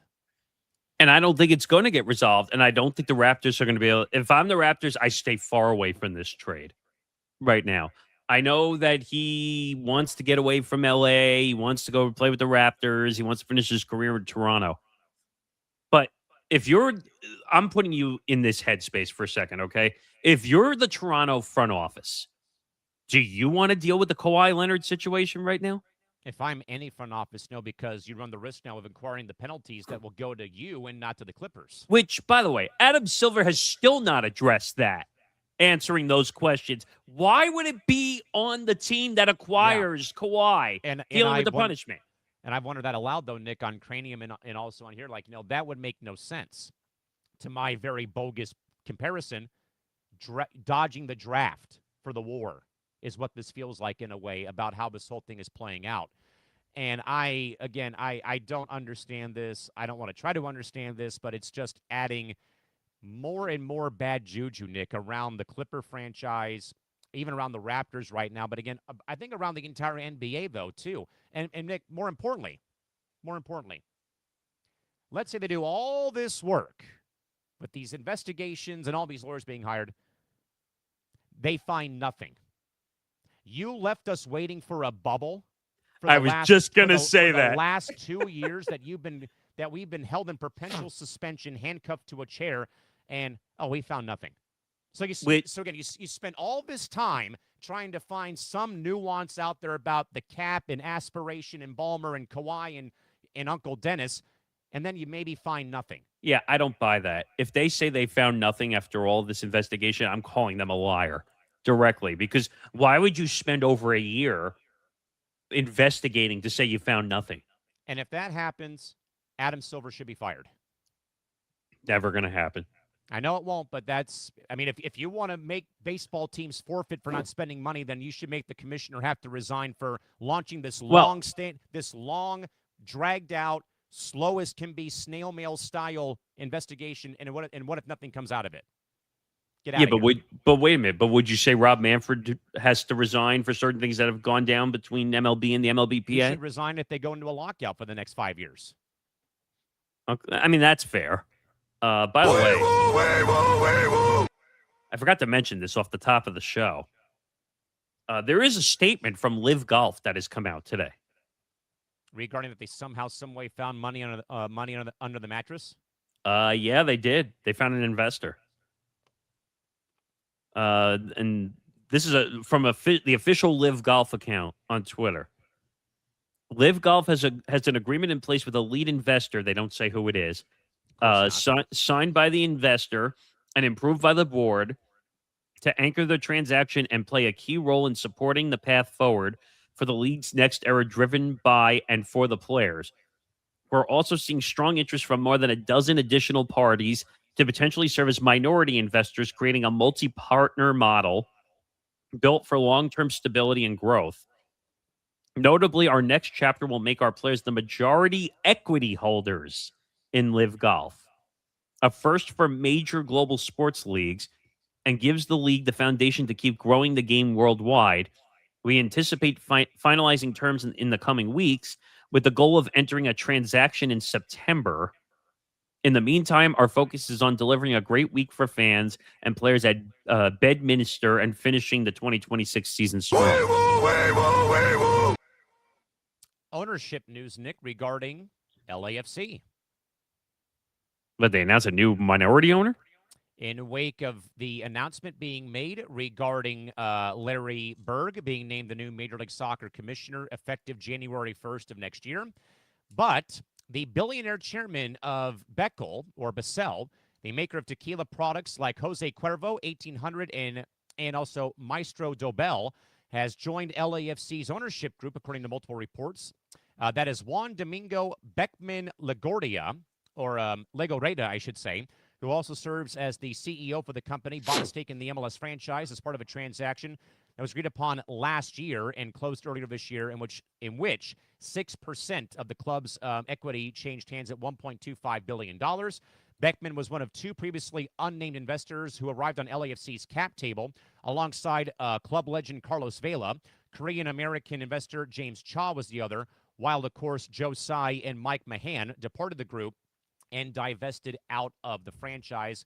That, of course, Nick, also comes in wake of James Cha joining because of the fact that Korean superstar Son Heung-min, now plays for LAFC by way of Tottenham Hotspur. Wow. Well, there had to be a move with Berg being out. Yeah. So that's really not shocking. But no. Just to finish on the Live Golf stuff, I'm surprised they found somebody. And I also find it interesting they won't say who it is. I'm sure it'll come out eventually. But then we'll go back to the NFL real quick here as we get close to hopefully having Michael McCarthy joining us at the top of the hour. He retweeted it, so he's around. But with that in mind, though, Nick, following the high-profile exit of Ryan Clark, ESPN has officially named former NFL defensive back and veteran broadcaster Jason McCourty as their new studio analyst for the upcoming season of Monday Night Countdown. Jason will transition into the marquee studio role following successful stints across national radio and morning TV, with network executives praising his tactical preparation and collaborative broadcast style that Ryan Clark did not really offer to the table. Nick is bringing McCourty a strategic shift by ESPN towards analytical stability and lower profile studio dynamics on Monday Night Countdown. A huge gain for ESPN. I think it is. I love it. Big move. He already was doing Get Up, First Take. He was doing like what they call the car wash inside of Bristol, where you do all the shows. You said car wash. I know. He already puts their song back. I know. But he also is a hybrid. So he does on Sundays during the NFL season, he's in one of the booths, I think, for CBS. Yeah. And then during the week, he's on ESPN doing shows, which I'm surprised. College football by chance? No, I don't think so. Not, at least not recently. I don't know why I thought that for a minute. Go on. But don't mind me. Much better guy. He's not going to cause a stir. He's not going to be controversial. He's not going to be Ryan Clark, as bad as that sounds. But Jason is a very smart guy. Like the McCourty brothers are smart when it comes to football. I know he's in a booth. He's not in a booth. He's on Football Night in America for Sunday Night football on NBC. But they're very smart guys. Know the game of football. They're not going to say anything racist or hatred or any of that stuff. So he fits in. I know he does some stuff with SVP when they're back in season for the NFL. It's just all in all, overall, a good move. Yeah. I mean, Nick, I said this out loud again about the former player perspective being a part of booth or whatever. And again, Ryan Clark, as I said, my only gripe with him was about how he went about Peter Schrager first day on the job. But anytime, again, you can add the player perspective, like what we've seen, though, Nick, and I know that he's kind of at his wit's end, though. Terry Bradshaw is still one of my favorites on Fox, for example. And I think Gronk adds a layer there. Jimmy Johnson, being the former head coach, adds a layer. CBS, though, with what they've had with James Brown forever on CBS. Having Cower, when Boomer Esiason was there, and I think when Phil Simms was there, that it really adds, again, that perspective, Nick, adds so much of a great layer. That's why I think, as well, Nick, you see so many broadcast teams, like the Yankees, for example, You've got a former player usually being your color analyst for these games, though. So I think when you add someone like Jason McCourty, but also to Countdown, that helps, I think, the audience learn more about sport, about the game. And I think, Nick, the ultimate measuring stick for me when it comes to a former player becoming an analyst, well, actually, former player and coach, John Madden. Well, John Madden is like one of a kind when it comes to broadcasting now at Barstool, which, by the way, believe it or not, I think Barstool is a perfect spot for him. And now, I don't know if you saw the recent report. No. But his brother, Jay, signed on to Barstool, and they're doing a show together at Barstool. I think that show's going to be a home run. One, because John Gruden just drives everything.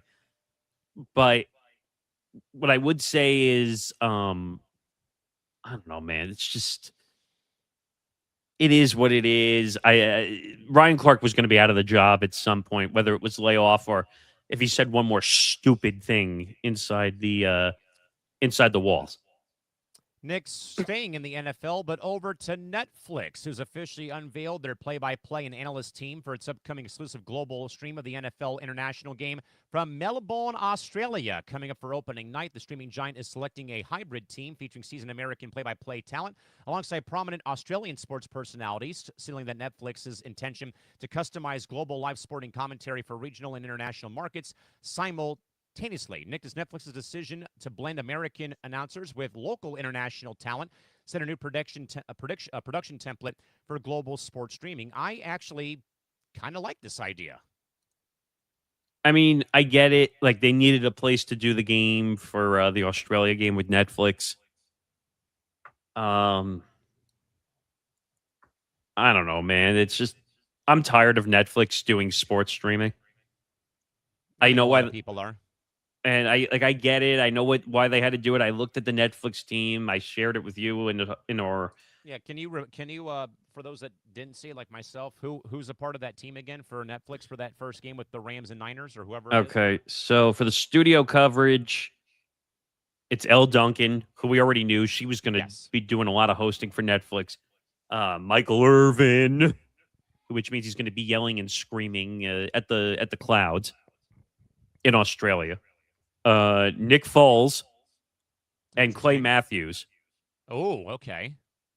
I mean, it's not bad. That's a pretty good team, maybe minus Mr. Irvin, but okay. I think Netflix, well, because he now has the podcast called The White House. So original, buddy. Yeah, so original.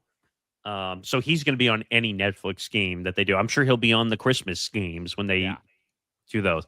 So now, in-game. Okay. Noah Eagle. All right. Luke Kuechly. Oh, the former Panthers lineman. Okay. He was a hot commodity over the last couple of weeks. There was a lot of networks after him. Luke Kuechly had to retire early because of injuries, right? He played for a while, but then he got hurt. That's what I thought. He was on the Panthers before they were really a... that part I knew. I couldn't remember if he retired kind of prematurely because of injuries. And then the sideline report is going to be MJ Acosta, who used to work here at NBC7 in San Diego. I know she's on NBA. Network? Well, no, NBA, whatever they're calling it now, NBA TV still, but it's kind of a floating channel. And then she fills in on NBA Today as a host when, why am I forgetting her name all of a sudden? Who hosts NBA Today? Malika Andrews. Yes. So she'll fill in and do that stuff. But MJ will be on the sideline with Noah Eagle and Luke Kuechly. It's not a bad in-game. I think there's too many analysts at the booth. 4 people at the pregame studio table. And forget it. On Christmas, they're going to have like 7 people. Including, I'm sure, Seth Rollins. Well, and they have Scott Hansen, who is part of the Netflix stuff. I don't know, man. It's just...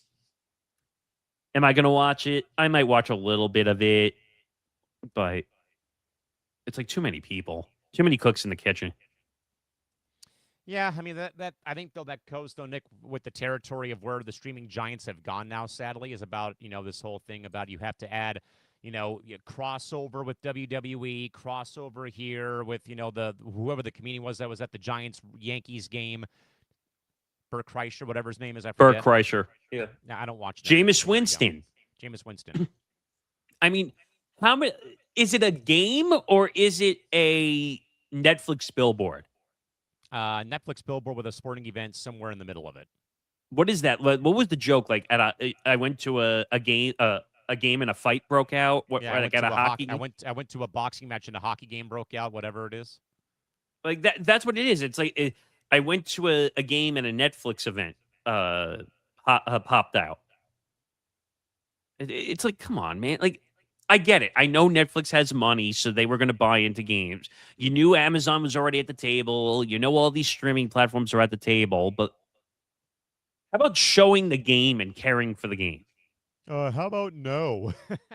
Yeah, well.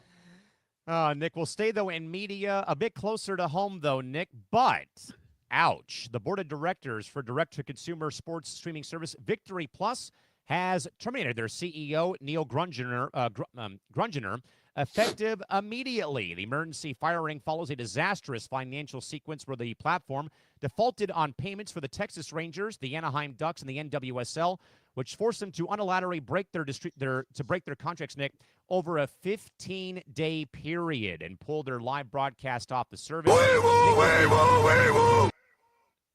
This one actually relates to a story that we were going to do in a little bit, but it just broke.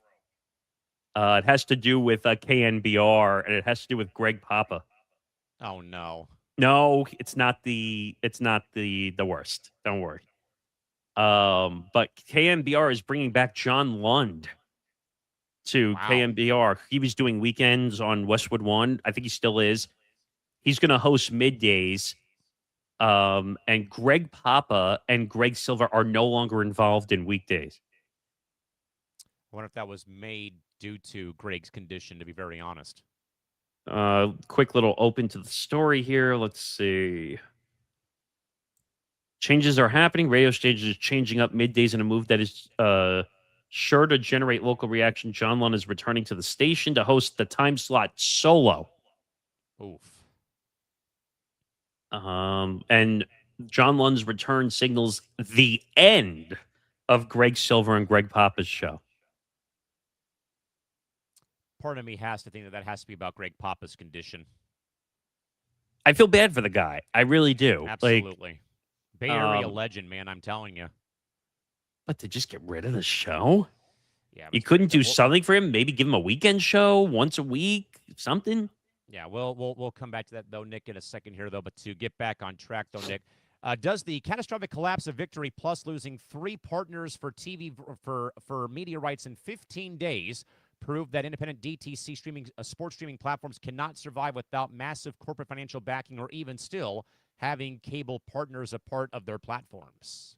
So this goes back to a conversation that we had when the whole the TV, the local, the RSNs went under. So like Seattle, when theirs went under, Cleveland's went under, Colorado, Arizona, Padres. Tampa Bay, San Diego, they all went under because they couldn't afford to pay the rights anymore for what was going on. Look what happened with the Braves that now have Braves Vision. Look at the Angels, who essentially bought out the FanDuel RSN and made it whatever they're calling. What are they calling it now? Braves Vision. No, the Angels. The Angels Baseball TV Network. But they basically bought out the FanDuel RSN, Yes. right? So it's a new day and age model now where teams are basically taking over everything because they want to keep all the profit and they don't want to give any of the money away. But if you look at Victory Plus, you talked about all the geofencing issues that came into play because you would say like you could watch certain things for free if you were in the area. Yeah. Right now, I found it odd that the Texas Rangers were on Victory Plus a little bit. Yeah. The Ducks, that's the local area, right? So that Yeah. makes sense. Now, I don't know. Was the NWSL considered local teams or no? I think they had deals with, I want to say Angel City, which is LA, and I think Chicago, but I think they also had select national games though too on Friday nights or on But Saturday. it wasn't like local area, which is part of the problem. Yeah, let me go and double check that to see what they actually have for the NWSL. Go on. But this Victory Plus story, they ousted the CEO due to losing all that money. I don't know.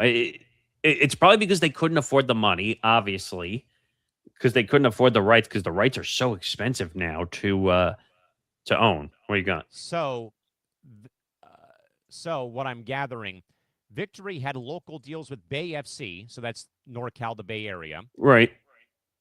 the Washington Spirit, Orlando Pride, New Jersey, New York Gotham FC, and Angel City. Victory Plus would also be airing a limited number of matches for each team in local markets and also select national games over the course of Saturday or Sunday. Now, though, Nick, that is totally off the board now. Yeah, because they probably didn't make enough money to support paying the rights for those teams. So, by the way, for those that are wondering, this all began, by the way, July 15th. The Rangers were informed that Victory Plus, the Rangers informed Victory Plus they would be exiting their deal right away, while the Ducks were reported to have similarly declined a renewal of their contract with the service. The Sports Business Journal reported that the streaming service had missed rights payments, what else is new, and had been unable to obtain additional financing. The Rangers moved their broadcast to Buzzer, effective immediately, while the Ducks have still, though, not announced their plans for the upcoming season, though its local games are already aired on both KCOP and KTTV, Fox 11, plus Victory Plus. Then the NWSL followed suit and ripped up their deal on July 30th and moved all games for free inside the NWSL Plus platform, with the CEO, Neil Grunger, being removed on July 30th, replaced by John Spencer. Further, SBJ noted that uncertainty surrounding a proposed centralized streaming platform deal for regional NBA telecasts was reportedly set to launch next year, which also dissuaded additional funding for Victory Plus, while both the Anaheim Ducks and the Texas Rangers non-exclusive broadcasts also hurt the revenue of the platform. Just sounds like they were moving too fast. At least the way I see it, I think they tried to. I cannot agree more, Nick, because it seemed like every other day that they were announcing something new, like they got Major League Volleyball, they got Texas Texas high school football, the Major Arena Soccer League, volleyball leagues. They got the WHL up in Western Canada and in Seattle and Portland. Like they added a lot really quickly, and then they paid the price for it. Yeah, I mean, think about what just happened with the Gotham Sports app in my area, where they're closing down the app and moving all the New York teams over to the DAZN app, where mostly boxing and combat fighting is done. But I heard that it's not just New York. I heard they're getting involved with a bunch of things. And if you remember correctly, we read the report that the NBA local might be part of DAZN coming up. So Victory Plus is dead. I think it's going to be dead on arrival. And I think that you might see it shut shop probably, if it's not within the next 5 or 6 months, maybe a year. Oh yeah, I already got rid of the app on my phone and on my TV, on my Apple TV, because I'm not going to need it now. Now again, the big story now, Nick, for me again becomes what happens with Ducks TV in San Diego. We are still, again, San Diego is a part of the LA Orange County media market, and we don't get Fox 11 or Fox 13 down here. So we would have to, sublease it, or sublicense, I should say, to KSWB Channel 5 and then KUSI Channel 9, I would assume, because the Clippers have already done that when they've had select games on KTLA Channel 5 up in Los Angeles. Why don't you just do like what the Braves did with Braves Vision and create a digital network to put your stuff on and then just allow everybody to get action to it? Yeah, they're going to have to. They have to do something. I mean, the season starts, October 2nd. They got as crazy as that sounds, the NHL season is around the corner. Well, we also have an 84-game season schedule now. So there you go. Right, but I'm just saying they're going to have to get moving here. Exactly. They're going to have to do something like a Braves Vision, which, by the way, from what I understand, the Braves Vision is actually doing fairly well, from what I understood, and they don't have to share profit. Right. With anybody, because it's their operation. If the Ducks took in the operation themselves, now maybe they can't afford that right now. Maybe that's part of the issue. I don't know. Right. But if they could find a small partner, maybe and then said, we're going to create, now maybe not Duck's Vision, but whatever name they come up with, or Duck's Pond or something, Yeah. and just create a digital outlet where they could do everything, or a hybrid situation, maybe like where the Angels bought out their own affiliate and turned it into their network. I could see them doing that, possibly, and partnering with somebody. I'd But probably Victory say they Plus would is keep- dead. I think they would keep KCOP and KTTV because they've already had a deal with them for the last couple of years. Well, yeah, they need TV. That's not what we're questioning here. It's they need to do something to protect their asses so that all their games get aired. That's the big problem that they're running into right now. All ESPN Plus has to do is get rid of the stupid NHL local blackout rule, and I'd be fine. But they haven't done so yet. But that's not just a you problem. That would be a problem for me in New York. yeah. Like I wouldn't be able to watch it. Heck, the thing that just happened with the Yankee game on TBS, because it must have been airing on the Yes Network, but I wouldn't know because I don't get Yes Network. Right. So it's a matter of digital preference and trying to figure out what is the best way to get the games to everybody so they can watch. Yeah, exactly. Nick, Yeah. we have a naming rights story. I heard about. Is this the Chiefs? Arrowhead Stadium is no longer going to be called GEHA Field at Arrowhead Stadium, It's just going to be called Arrowhead Stadium. as it should be. Oh, did you see Johnny's tweet or no? I just saw it on Front Office Sports. Johnny wrote a funny quote tweet on it saying, "Oh, I'll keep note of that now for football forecast, so I don't have to say the whole name anymore." Yeah, it's just Arrowhead Stadium now in Kansas City, Missouri. Hallelujah. All right, Nick, from all things hockey back to Callan McClurg's version of football. No surprise, Nick, facing more intense pushback from European leagues, broadcast networks, and international club executives. Gianni Infantino has pulled plans to sell minority equity stakes in the FIFA World Cup commercial entity. The commercial retreat comes as football federations from Sweden, Wales, and England formally submitted joint motions demanding Infantino to resign, citing governance overreach and non-transparent commercial deal-making, which also comes on the heels, Nick, of an earlier announcement made on Wednesday concerning Infantino looking for either help from President Trump or even from Morocco to take the World Cup final and help save his job. But, Nick, with member nations openly demanding his resignation over commercial equity sales, is Gianni Infantino losing his grip on FIFA's leadership? I say hell yes. Well, let's add that in his breaking news because we saw that before the show. So the story that you started to tease there with Morocco. So this story broke by a platform called The Times, and Yahoo aggregated, and a bunch aggregated it. So FIFA president Gianni Infantino is reportedly scrambling amid calls he should resign from his job, which he should, by the way. After multiple associations pulled support for Infantino, the FIFA president reportedly told Morocco it could host the 2030 World Cup final if it offers a statement of support for Infantino's re-election bid in 2027. You suck, you jackass. Oh, I'm sorry. That goes back to my point of politicking in sports, right? Oh, yeah. What the hell are we doing here?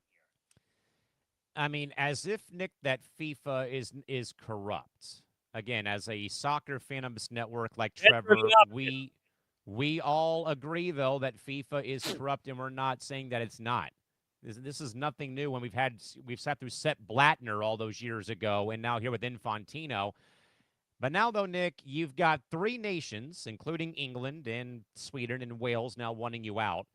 Then you try to call the president again in wake of the Flo Balogun red card snap. And don't lie about it. It happened. Yeah, don't lie about it. And now you're trying to get Morocco on your side to write a letter of recommendation, as I'm sure you've had to do with people and whatnot, to keep your job safe. No, get your ass out of here. Well, wait a minute. I want to correct one thing. It's not a letter of recommendation. It's that Gianni Infantino said, look, I'll allow you to host the final if you say that you're defending me publicly to the press. It's not a recommendation letter. It's literally. Sucks. Are you done? This guy sucks. Are you done? Yes. Okay. So basically, this is not a recommendation letter. This is a plea of look, I'll hand you the game and let you host the final if you tell everybody that I'm the best FIFA president there is. And this is precisely why FIFA is corrupt as can be when you've got this meddling going on like we heard today. This is bad. You thought that it was bad already. It's only going to get worse. I think, what is it, 211 or 212 federations came out and said that we basically are going to protest the next World Cup and UEFA if they sell private equity. Look who's paying attention to this story. Unlike some people here. And you know who you are. I actually like talking about this stuff, believe it or not.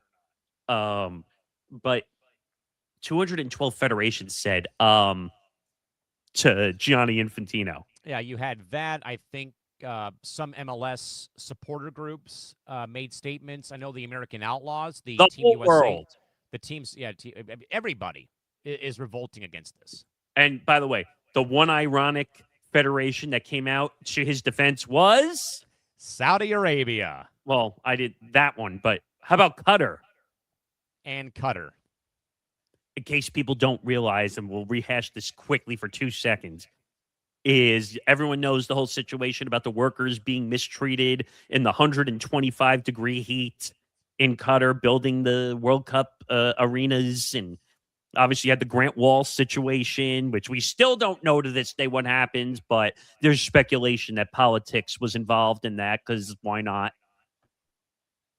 But those are the only two that are defending him. Of course, why wouldn't Saudi Arabia defend him? It's all money for them. Exactly. All right, Nick, we're getting close to hopefully having Michael McCarthy joining us here to talk all things involving sports media and business involving the WNBA and also baseball.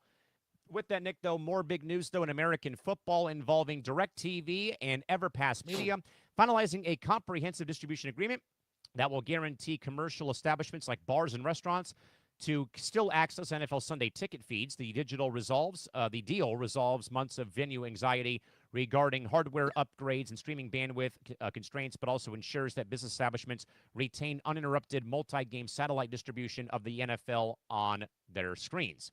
Nick, how critical was this deal between DirecTV and EverPass to prevent a massive customer backlash from sports bars heading into the upcoming NFL season? The NFL being greedy, color me shocked, right? Here's the deal.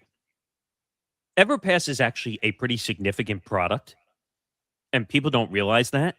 Yeah. Because that's saving the bars, saving the entertainment avenues when people are out eating, diners, restaurants, bars, so that they can show the game, so they don't have to buy streaming packages and all that stuff. So it's a big deal that they managed to keep the deal. Now, of course, the NFL was going to be greedy and force all these bars and restaurants to buy cable boxes or buy streaming services to watch all the games. The NFL was actually smart, believe it or not, when they helped to develop this EverPass product, because it's a one-size-fits-all that has all these streaming products. Yes. NFL media news, Nick from Awful announcing. What? Disney has sold out the Super Bowl ad inventory already for the upcoming game. I saw that. I think it was ESPN, ESPN2, and ABC. They've all been sold out for ad space for the upcoming Super Bowl from LA next February. It's not surprising. I'm sure people jumped on that immediately as soon as they saw that. Most of it is probably ABC, if I had to take a guess. But ESPN will be number 2, and ESPN2. I'm surprised they're showing the game on 3 networks. I'm not surprised. Yeah, but ESPN2 is like on the lowest of the low when it comes to their channels. I almost consider if they could, every Disney and ESPN owned station would have the Super Bowl on it. Believe me. Well, all the affiliates are going to. It's part of how it works. But you're going to show it on, I don't know if they're going to show it on ESPN Plus. I'm sure that, or ESPN Unlimited. I'm sure they will. I'm sure it'll be shown on Disney Plus, probably. Yes. It'll be everywhere, to be honest. And they're going to get a much bigger audience, I think, out of ABC, too. But to go back to this, this is a big deal because the NFL was trying to run away and make it much more difficult for the bars and everything. Yes. Basically, they fought back and say, hey, if you don't want people out watching the games, we're going to lose business. Precisely. Now, I know from an NFL perspective, it doesn't affect you, but let's take another sport.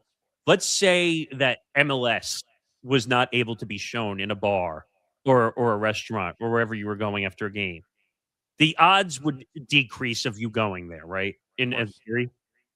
I'm not saying you would never go, but if you were trying to go out on a Friday, Saturday night to watch games, I don't know if that's when MLS has. Well, like tomorrow, I'm going to watch SDFC play Club America in the Leagues Cup at a local brewery in Poway. Okay, let's say that MLS was basically restricted through a deal and you couldn't watch the games because MLS made it difficult to put the games on. You would go there more leisurely than to go see games, right? At that point?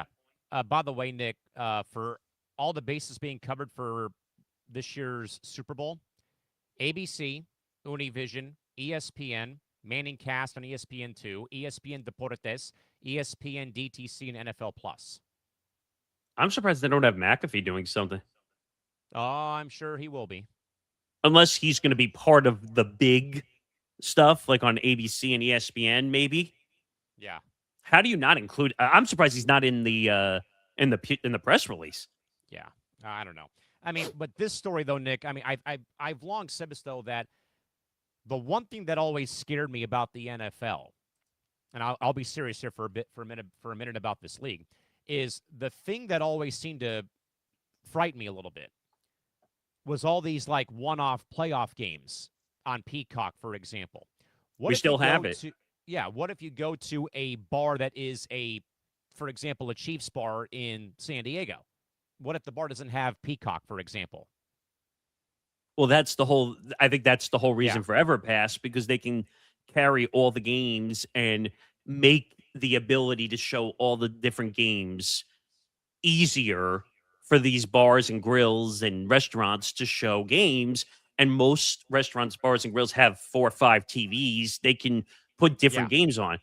Or when I go to a Buffalo Wild Wings from time to time during the season. Like, for example, my post-game hangouts at Chili's after I work hockey games, you've got the big screen TV above the bar. You've got 1, 2, 3, 4. Then you've got, all the ones around the bar area. So, yeah, I get it. So they have to. They don't have a choice. And the NFL was trying to be greedy. Gee, color me shocked. The NFL trying to be greedy, huh? Right. I don't know, man. It's just where is it? They make enough money. I think the last time I checked, they're somewhere between $15 and $17 billion a year at the bottom line. So what? If you put it under your own watch, you're going to make what? Maybe another billion? Maybe. I guess that's a lot of money though for a league, right? Yeah. I don't know anymore. I can't keep track of what the NFL does. It's just like, they don't care about fans. They care about. But let me be fair. It's not just the NFL that doesn't care about fans. Nobody. I love when they run these commercials for all these leagues, and they say, "Oh, we care about the fans and what they want." Okay, I'm gonna break some news for you right now. Okay, they don't give a crap about you. These leagues could give 2 craps about whether you're happy at a game, whether your experience is good at a game. Maybe the people inside the stadium care. Yeah. But the ownerships, the league, the commissioner's offices, they don't care about fans. Yeah, they don't, exactly. All right. Should we introduce the guest since he's in the room? All righty, folks, we're going to segue over and get to some more of the nitty-gritty involving the sports media and business landscape. It is our distinct honor and privilege to welcome in our good man from Front Office Sports, their senior media reporter, the one and only Michael McCarthy, joins us here on Press Row. Mr. McCarthy, welcome into the program. How's it going today? Great to see you. Thanks for hopping on. Gentlemen, thank you for the invite. Sorry we haven't gotten it done sooner, but here I am with bells on. We totally get it. We know you were on deadline for the Romo story, so we totally get But let's start there since you and I were kind of discussing that during last show. Crazy story. Obviously, Romo gets caught for OWI, which made me think he wasn't operating a car. He was operating like a forklift or something. Yes. What were your original thoughts, I guess, when you heard OWI and Tony Romo? My original thought when I saw the video was, this isn't so bad. I thought, he didn't look hammered. He didn't give the cop a hard time. He didn't pull the "do you know who I am" routine that celebrities usually pull out of their back pocket when they get pulled over by a cop. So I said, this isn't so bad. But then when I saw the video of the garage, he looked bad. That was embarrassing. He's not following instructions. He's yawning. He's bizarrely doing stretches. And you know how it is. The internet lives forever. Every time he has a mistake this season, somebody's going to pull out a meme and post it on Twitter of, him looking disheveled in a cop car garage.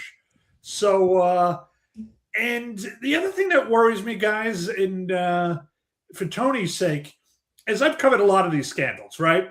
Over my career, somebody gets screwed up. And usually there's this outpouring of support, right? He's a good guy. Can't wait till he's back. He'll learn his lesson. It's been radio silence with Tony Romo. The only one who stood up for him that I can tell is Jerry Jones. Where's Terrell Owens? That's my quarterback. Where's all? Not to belittle the seriousness of his situation, because drunken driving is a terrible thing, and he could have potentially hurt himself or others. But I'm starting to think he's in more trouble than I initially thought. It's later than he thinks. I mean, just looking at this situation from a whole, everyone's saying, oh, he's going to get fired. He's going to get fired. I said this on another show the other day. I don't think it's that easy. I don't think he's going to get fired. He's the number one color analyst. I know the reports are that JJ Watt is going to be in the booth with Nance. I think this is more a tryout than just a trial run, in my opinion. How do you see the JJ Watt fit? And do you see that as the eventual replacer for Tony Romo? I mean, from what I hear, word on the street is this is a tryout for JJ. He gets some chemistry with Nance, Tracy Wolfson, see how they do. I hear CBS loves JJ Watt. And don't forget, he was the CBS new president. That was his first big talent hire, right? So network presidents are like sports owners, right? They want to hire their own managers. They want to reward people that they picked who do well because it reflects well on them, right? Look at my judgment. I went out and got JJ Watt, and now he's the number one analyst. So you have to figure that in. As far as what could happen, I don't discount anything. I don't discount anything from CBS, exercising a morals clause and trying to save $72 million, to CBS demoting Tony to the number 2 team and promoting JJ Watt, to basically saying, look, he made a mistake and he's still our number one analyst. I think they're all on the table. I think CBS is trying to figure it out. Yeah, Mike, we have a question here for you from Christy Wilson, one of our loyal viewers and also one of our fellow hosts. She's wondering, hello, Christy, how are you? Yeah, could Romo be having problems in his personal life? Just asking regarding about what maybe had gone down. Of course, we saw the video. We played the video actually on our show last Wednesday. I agree, though. He looked lethargic, very much like, dazed and confused. It sadly, Michael, made me think of the Tiger Woods video after he had the most recent rollover crash, how he was sweating profusely, could not keep himself, grounded or controlled, though. And we also know that he said he was going to see he being Romo, I'm going to see my grandparents. Of course, we found out that his grandparents have been dead for the last couple of years, though. But, Mike, any thoughts on Christy's question? Could he be having problems in his personal life? Wow. I mean, I'd hate to speculate on that, Christy. I mean, that's one of those things that's a kind of a TMZ type question. I'm going to stick to the facts, which is the police said they found an open container of alcohol in the car. And the police said he was driving like a nut, cutting across lanes, passing people on the right, et cetera, et cetera, et cetera. Does he have problems in his personal life? I don't know. I mean, everything you heard about Tony Romo up until this point has been positive. Yes. He's been a Boy Scout, right? He was a Boy Scout in Dallas, except for that Jessica Simpson disaster. Which I loved it because I'm a Giant fan, but he was a Boy Scout, and I've heard very good things about him at CBS. The one knock on him that you get, Jessica, is not problems in his personal life, but you hear repeatedly he doesn't work hard. He doesn't put in the hours. And maybe, that's due to his love of golf. I do know that he doesn't play the game. One of the things about being a number one NFL analyst, to me, is you are now the face of your corporation, right? These are very, very important jobs. I mean, it used to be that Cronkite, the news anchors, were the face of CBS and NBC. Now I think it's the top NFL game analyst. And the really smart ones, the really good ones, Troy Aikman, etc., play the game. They're out there at the upfronts. They're schmoozing advertisers. They're schmoozing podcasters. They're schmoozing sports media columnists, telling war stories. They're accessible. Tony's not accessible. No, I'm not complaining, but I think if I was CBS, I'd get him out there more. I'd get him on Pat McAfee once a week. I'd put him on a podcast with Jim Nance once a week. I'd humanize him the way Fox does with Brady. With Tony, you just see him on Sundays, that's it. Then he disappears for the offseason. He goes off to the golf course, and that's it. Very fair point, Mike. I wanted real quick, Mike, to move over to the ESPN layoffs. I mean, Nick and I have talked about this, we didn't really like how they went about the Ryan Clark ordeal with pulling him off the air early with, the last 10 minutes of the show. We're going to talk about Carl Ravage, though, a bit later in our program regarding the simple fact that now he's back doing some games for them. The League World Series is coming up, though. Mike, when ESPN, though, pulls the plug on Ryan Clark, for example, off air with that much time left in the show, how much, though, of that decision is driven by budget trim lines versus maybe corporate management finally putting its foot down on social media feuds? As we said, though, again, I didn't really appreciate how Ryan Clark verbally assaulted Peter Schrager his first day on the job, and how that apparently bled through the commercial break, though.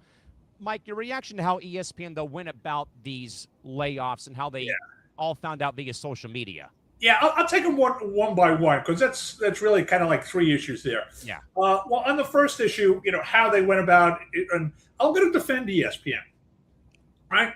Ryan Clark doesn't want to look down on his phone while he's on NFL Live and read a story. Hey, I just got laid off, right? So they were trying to soften the blow, I would argue, by giving him a heads up. On the other hand, why do you have Ryan Clark and Carl Ravage on the air the same day they're supposed to get laid off? Right. Isn't that pushing it a little too far? Yeah, agreed. Absolutely. I mean, Carl Ravage actually learned from The Athletic he was getting laid off. And I just did an interview with Neil Everett. He was laid off by the Trailblazers. He read it in Forbes. I never even called him or emailed him. So I agree with you. I'm not going to bash ESPN on the Clark thing. I just think that, if you're going to lay these people off, don't let them get within, 10 feet of a microphone that day. Agreed. Let them know in advance. Give them a little dignity. Give them a little time to process it. Don't let them find it out in the media. That's, my own 2 cents in it. I mean, what's crazy about this is it almost has become like a yearly ordeal for ESPN to do these layoffs. Do you find it kind of coincidental in a sense that we keep seeing these 150 to 200 layoffs from ESPN, or is it just something that happens at every company that we're seeing? I think it's happening in every company in media. I think there's we talk about ESPN the most because it's the biggest. I mean, people don't realize ESPN has 5,000 people. I could take the entire CBS sports team and put them in one conference room. Thanks. These network sports operations are tiny compared to ESPN, which is a global organization. So I think what happened is cord cutting and cord nevers have halved their amount of homes. They've gone from 100 million homes to close to 50 million. Imagine that. You just lost half your revenue, right? That means you gotta cut it somewhere. Second of all, these things always happen in the summer because the Disney fiscal year runs in the fall. So by the end of the summer, they have to, go on the bottom line, and the bean counters go crazy. And to answer your previous question, who decides, who's zooming who? I think it's a combination. I think, you have natural redundancies, right? ESPN merges with NFL Network. That's two Susies in accounting. You don't need two Susies in accounting. One Susie gets laid off, the other one keeps her job. The question is, who has some support in the boardroom? Who has some support in the executive lounge? Which gets back to your question a moment ago, right? They call it in the TV business, who has a rabbi, right? When the suits are getting around the table and they got the list of names and they're ready to cross somebody out with a pencil, is somebody going to stand up in that room and say, you know what? No, we got to keep Ryan Clark. He's a great analyst. We got to keep Ryan Clark. He won the Emmy 2 years ago. We got to keep Ryan Clark. He's friends with Stephen A. We got to keep Stephen A. happy. You need that voice. If you don't have that voice, you're out. I just want to follow up on one thing with Ryan Clark. So I'm sure you saw the long interview on the pivot that he did. And I said to Callan, this was awkward. He walked out from behind stage on his own podcast being interviewed. There was some odd things. He was talking about how he couldn't be himself from a racial standpoint and all these different things. He's the best analyst in the world. He was claiming all these things. Do you think that was a lot of fluff from him, or do you think like he was actually being told that from inside the doors in Bristol? I think he was being told that. I've talked to a lot of ESPN people who've been laid off, and I think they get high on their own supply, right? They're working at ESPN. They're on TV at this biggest sports network in the world. Everybody wants to know them now. Everybody wants to shake their hands. You know what I mean? Mom and dad are so proud of you. Cousin Jimmy just saw you on TV. Your school wants you to do, a speech. I mean, it goes to their head, as it should, right? It's an enormous platform, and you become famous overnight. And I think sometimes it goes to their head, and they start believing that they are as good, as people are telling you, yeah, I am pretty good. I'm pretty great. If I'm Ryan Clark, all I got to do is look at the last 5-10 years of ESPN history to see all the NFL analysts that have come and gone. Trent Dilfer, remember him? Yes. Dilfer's dimes. Where's he? Right? Nowhere to be found. Coaching football. Yeah. They go through NFL analysts like every 2 or 3 years. And it's an endless supply of former NFLers coming out who want to do TV. And, if you're Ryan Clark, you got to say to yourself, hey, look, I might be extremely talented. I might have just won the Emmy. But, there's a million guys who could take my job, who are trying to take my job as we speak. So one last thing I want to follow up on this is, so obviously a lot of speculation when the layoffs happen. Stephen A. Smith, Pat McAfee, obviously Pat McAfee getting the reportedly, somewhere between 60 and 70 million a year on his contract. Pat McAfee went on his show and addressed it because he was getting frustrated with everybody who was claiming he was responsible for the layoffs. Where do you kind of lie on that situation? Do you think his contract was a big proponent of it, or is that a lot of over speculation by people from the outside? I think it's a false flag.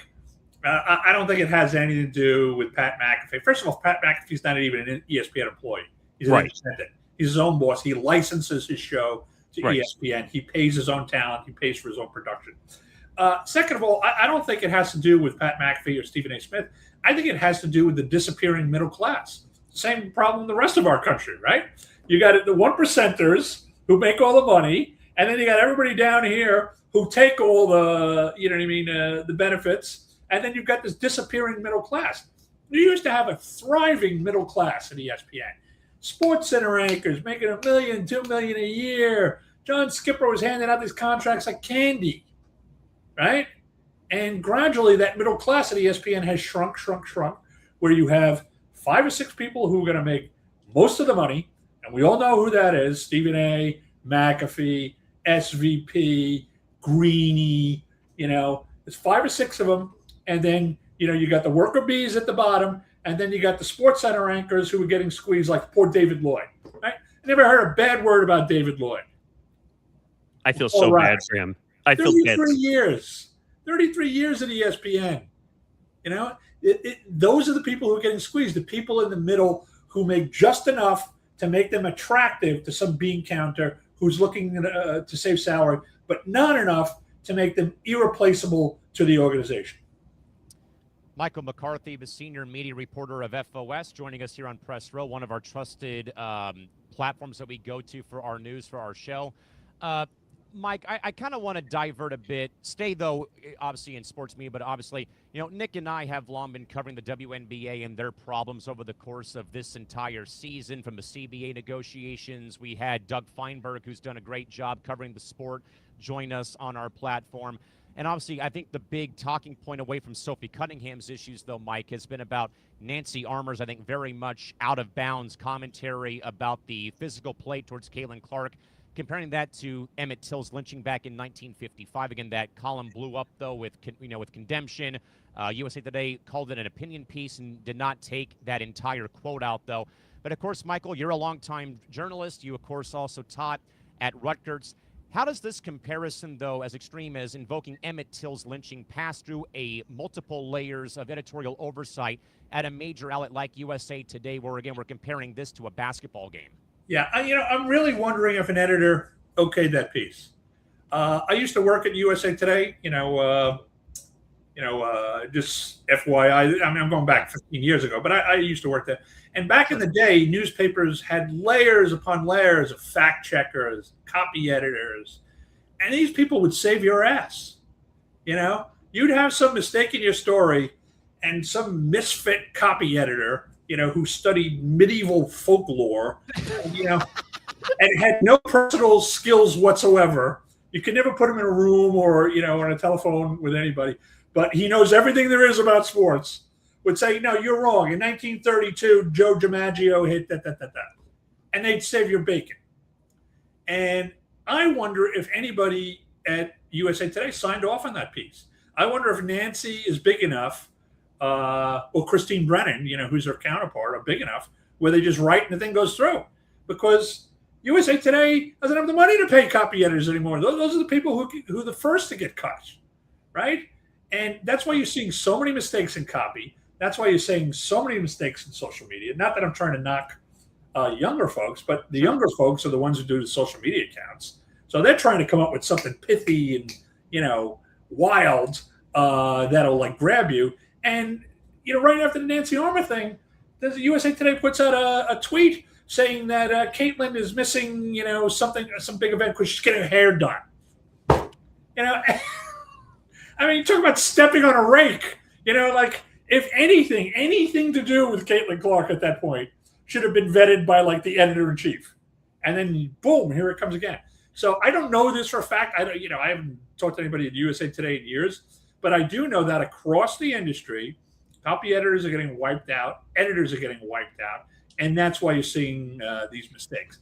As for the column itself, I agree with you. It was egregious. It was lazy. You're trying to connect Emmett Till's birthplace of Chicago to the WNBA, cited WNBA All-Star game. It was just bad. And, USA Today was ratioed for it, as they should have been. Yeah, and I think my last one before I give Nick the floor back here has been another thing that we've talked about a lot is the mounting friction between the WNBA players and Commissioner Kathy Engelbert, and we've been long documenting that as well on here. It's been a never-ending circus with this league that, again, I've been a big supporter of since 2008 when Candace Parker got picked to come to L.A. in 2008. But I think, though, as well, Mike, that obviously you've covered way more commissioners than we have on our, on our platform. But though, Mike, when a players' union leadership and stakeholders of franchises in the league start to raise doubts about the commissioner being fit to lead the league forward, how fragile do you think now that Kathy Engelbert's leadership is right now, and does she perhaps not survive after the season does in fact conclude? I think she's hanging on by a very thin thread. Adam Silver is giving her the proper support during the season, but I think once you get to the off season, they might look for a commissioner who can really get their arms around this league. From what I've heard, she's not a great communicator, and I think that comes through when the players discuss her. Great commissioners are great communicators, right? They're always talking to people. They're always on the phone. They're always, getting the latest. She seems to be on an island of sorts.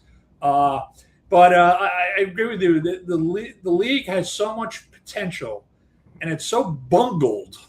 Yeah. The only thing that's managed worse than the NBA is college football.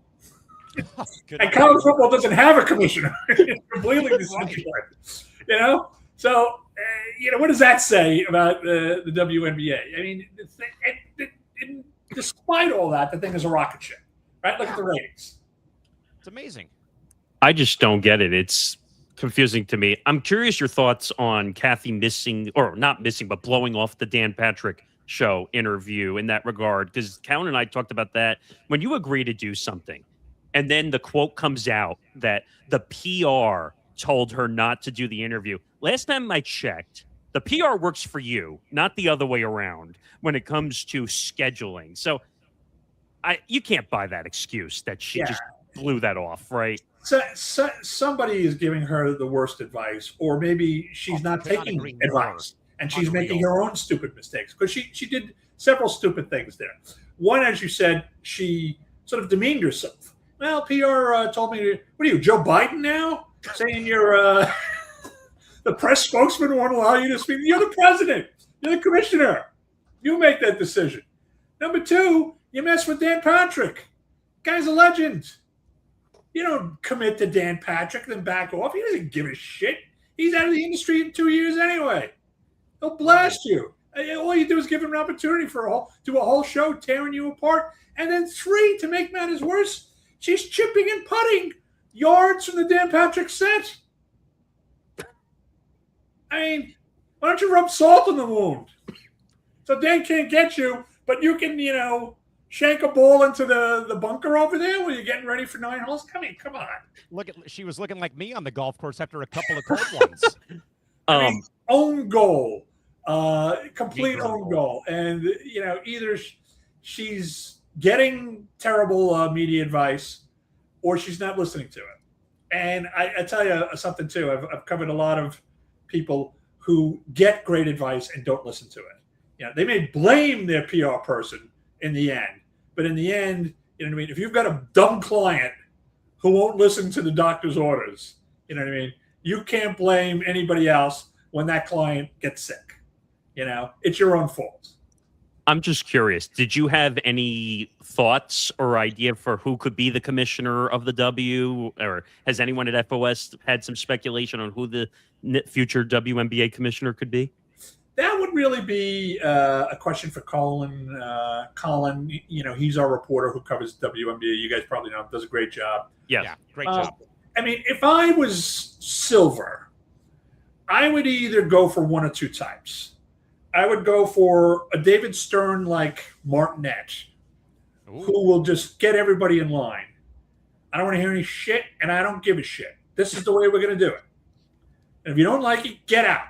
Yes. Go in Undisputed or somewhere.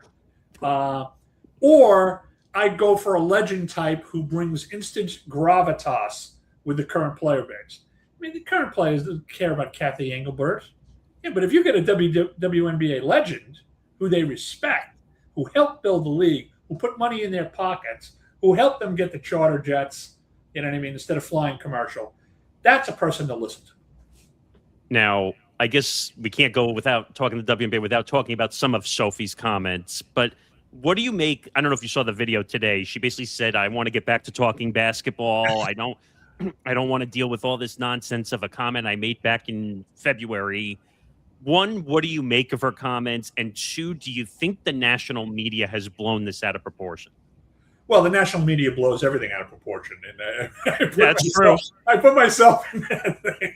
So this is a yes immediately. We've blown it out of proportion. As for Sophie, I think she's brilliant. I think she's a brilliant marketer.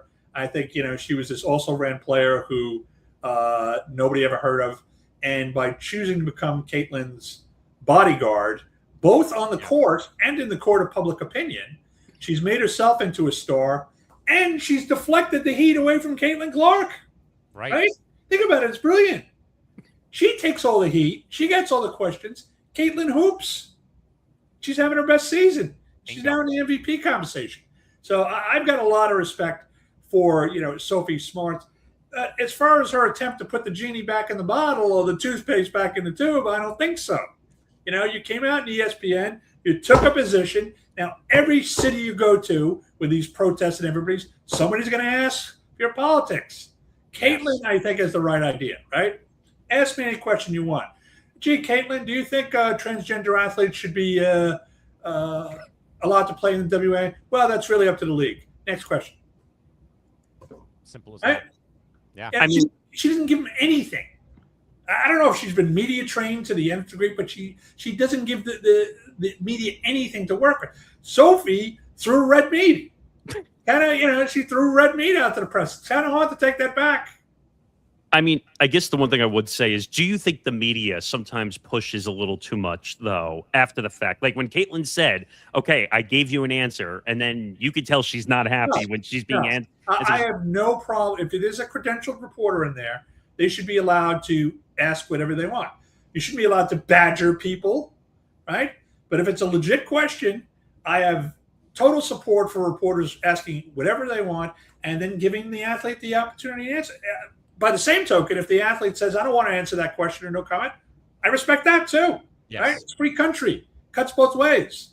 And what they don't realize, I don't think, is, or they're starting to, is that Caitlin Clark is using the perfect way to diffuse this. Because every time she gives a non-answer to one of those questions, it drops like a lead balloon, right? Right. And after a while, people stop asking the questions because they're not getting a good answer.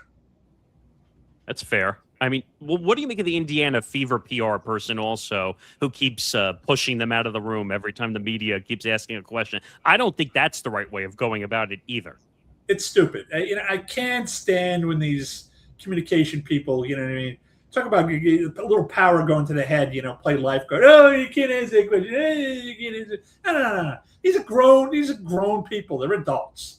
You credentialed me. I get to ask a question. They get to answer it. I didn't ask you the question, Miss PR Flack, and I don't want your input. Stay out of it. Let the athletes do their job. I'll do mine. Don't tell me how to do my job. Once again, folks, Michael McCarthy, senior media reporter of Front Office Sports, joining us on Press Row. Mike, speaking of college football, we also, of course, know about Michael Lombardi being put on paid admin leave at UNC. Nick and I have long said that this dark cloud follows Bill Belichick wherever he goes, from New England now to Chapel Hill.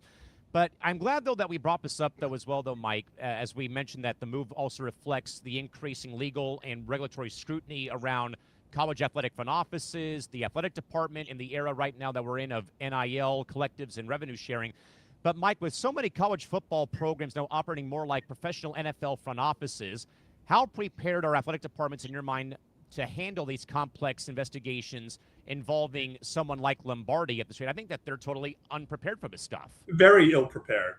Considering the money at stake from donors and everything else, they're very ill-prepared. I think, they all need media training.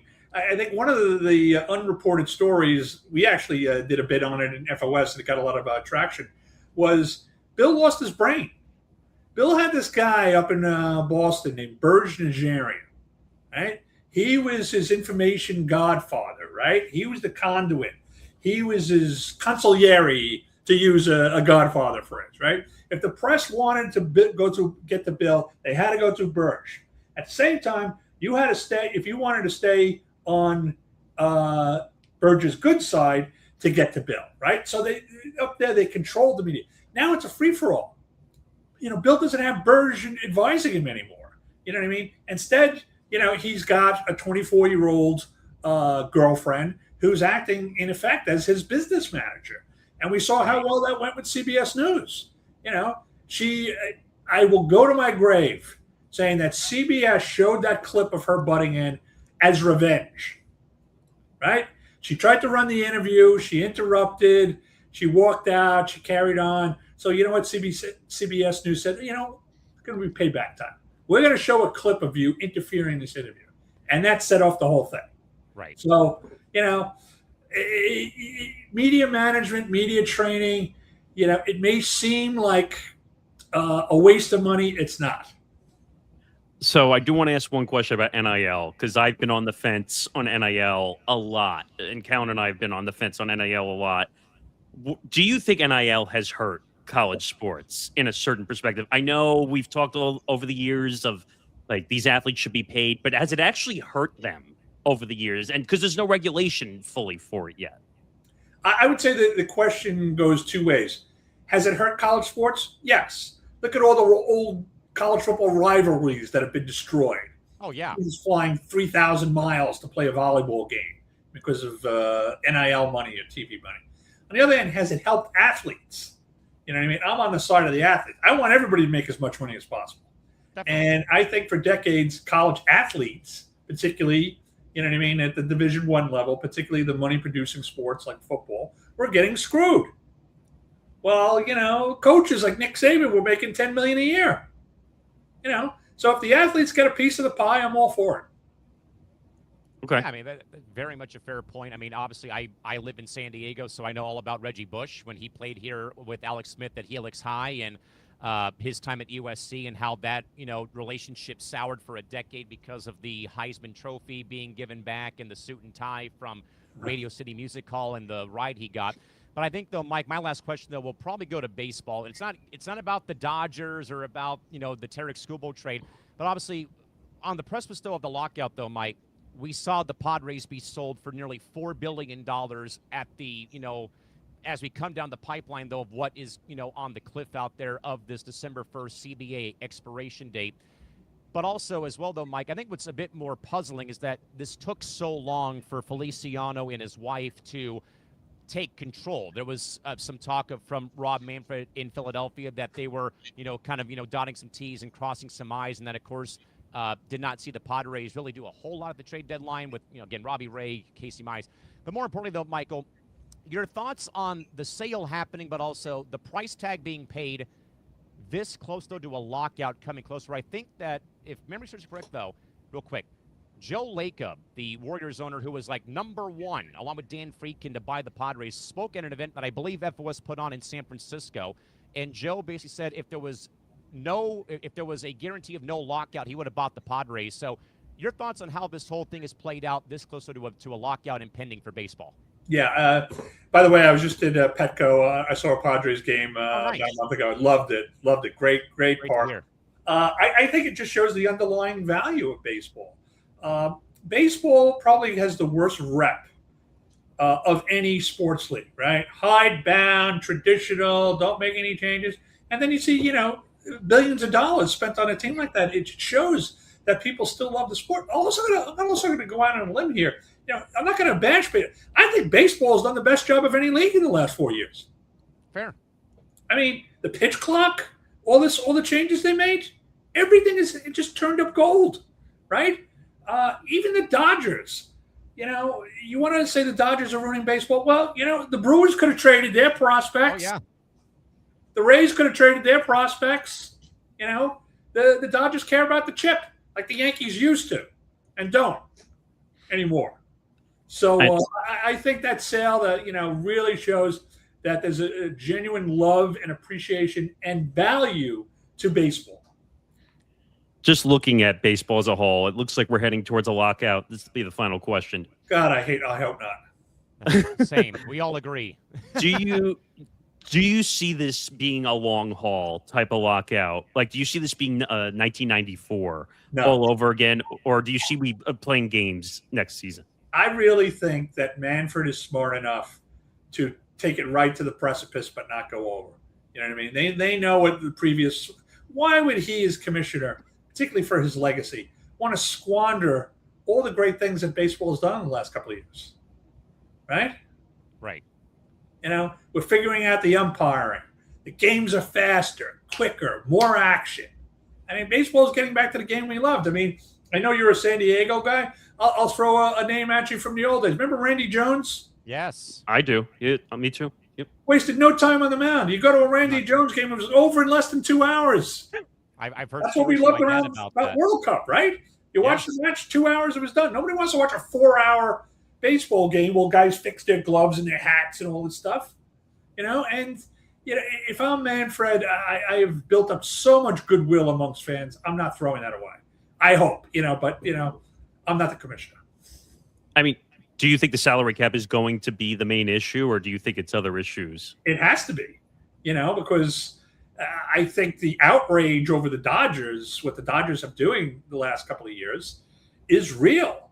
If you're a Pittsburgh Pirate fan or one of these small market teams, you feel like you just have no chance. Whereas if you're a Green Bay Packer fan, you do have a chance. Right? If you're a Detroit Lions fan, you do have a chance. You have a chance every year because of the NFL's financial structure.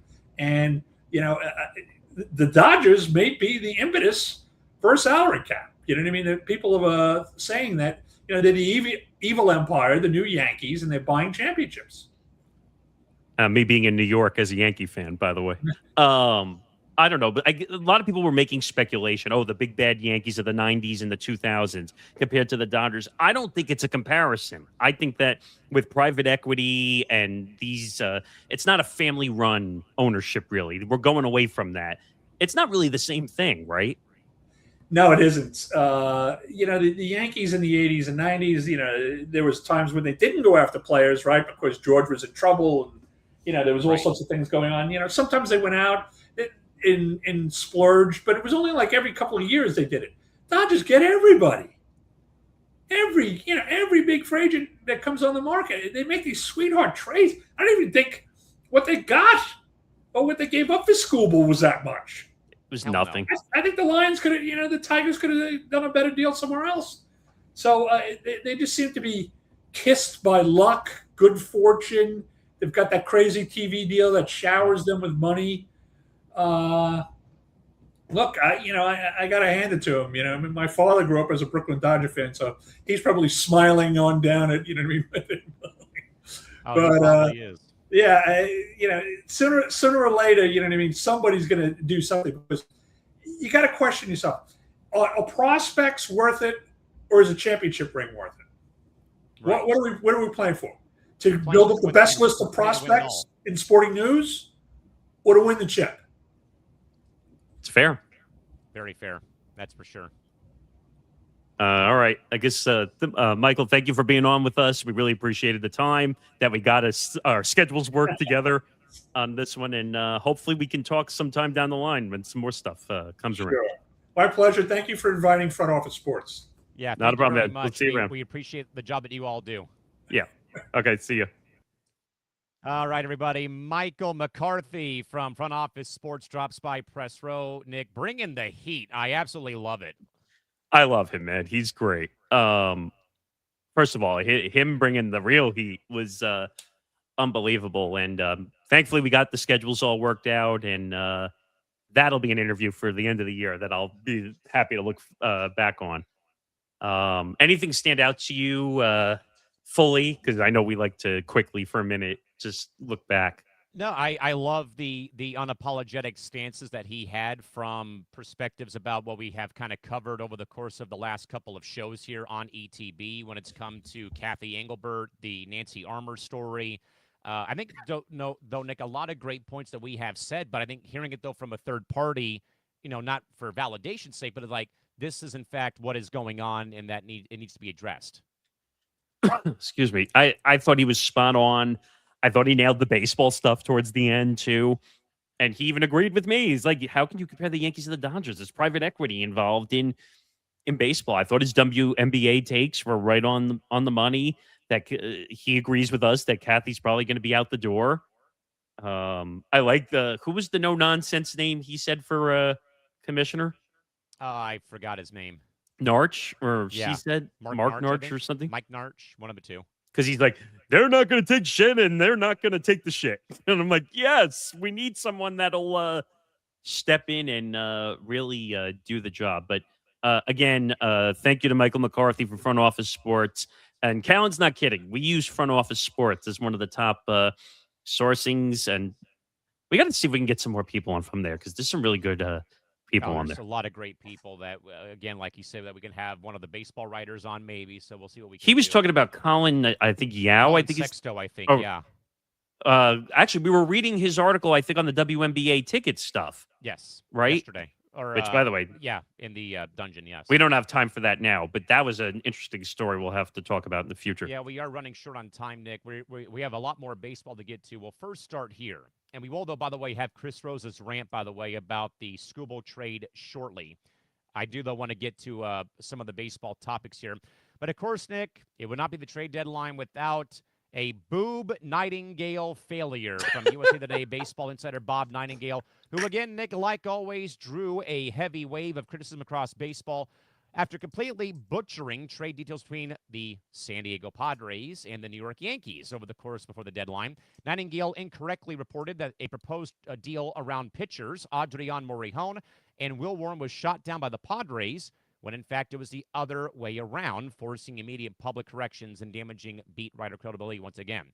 Nick, once again, when someone like Bob Nightingale repeatedly misreports trade deal mechanisms, how much damage does it actually do to a team front office, but also, especially, the writer's credibility? How am I not shocked?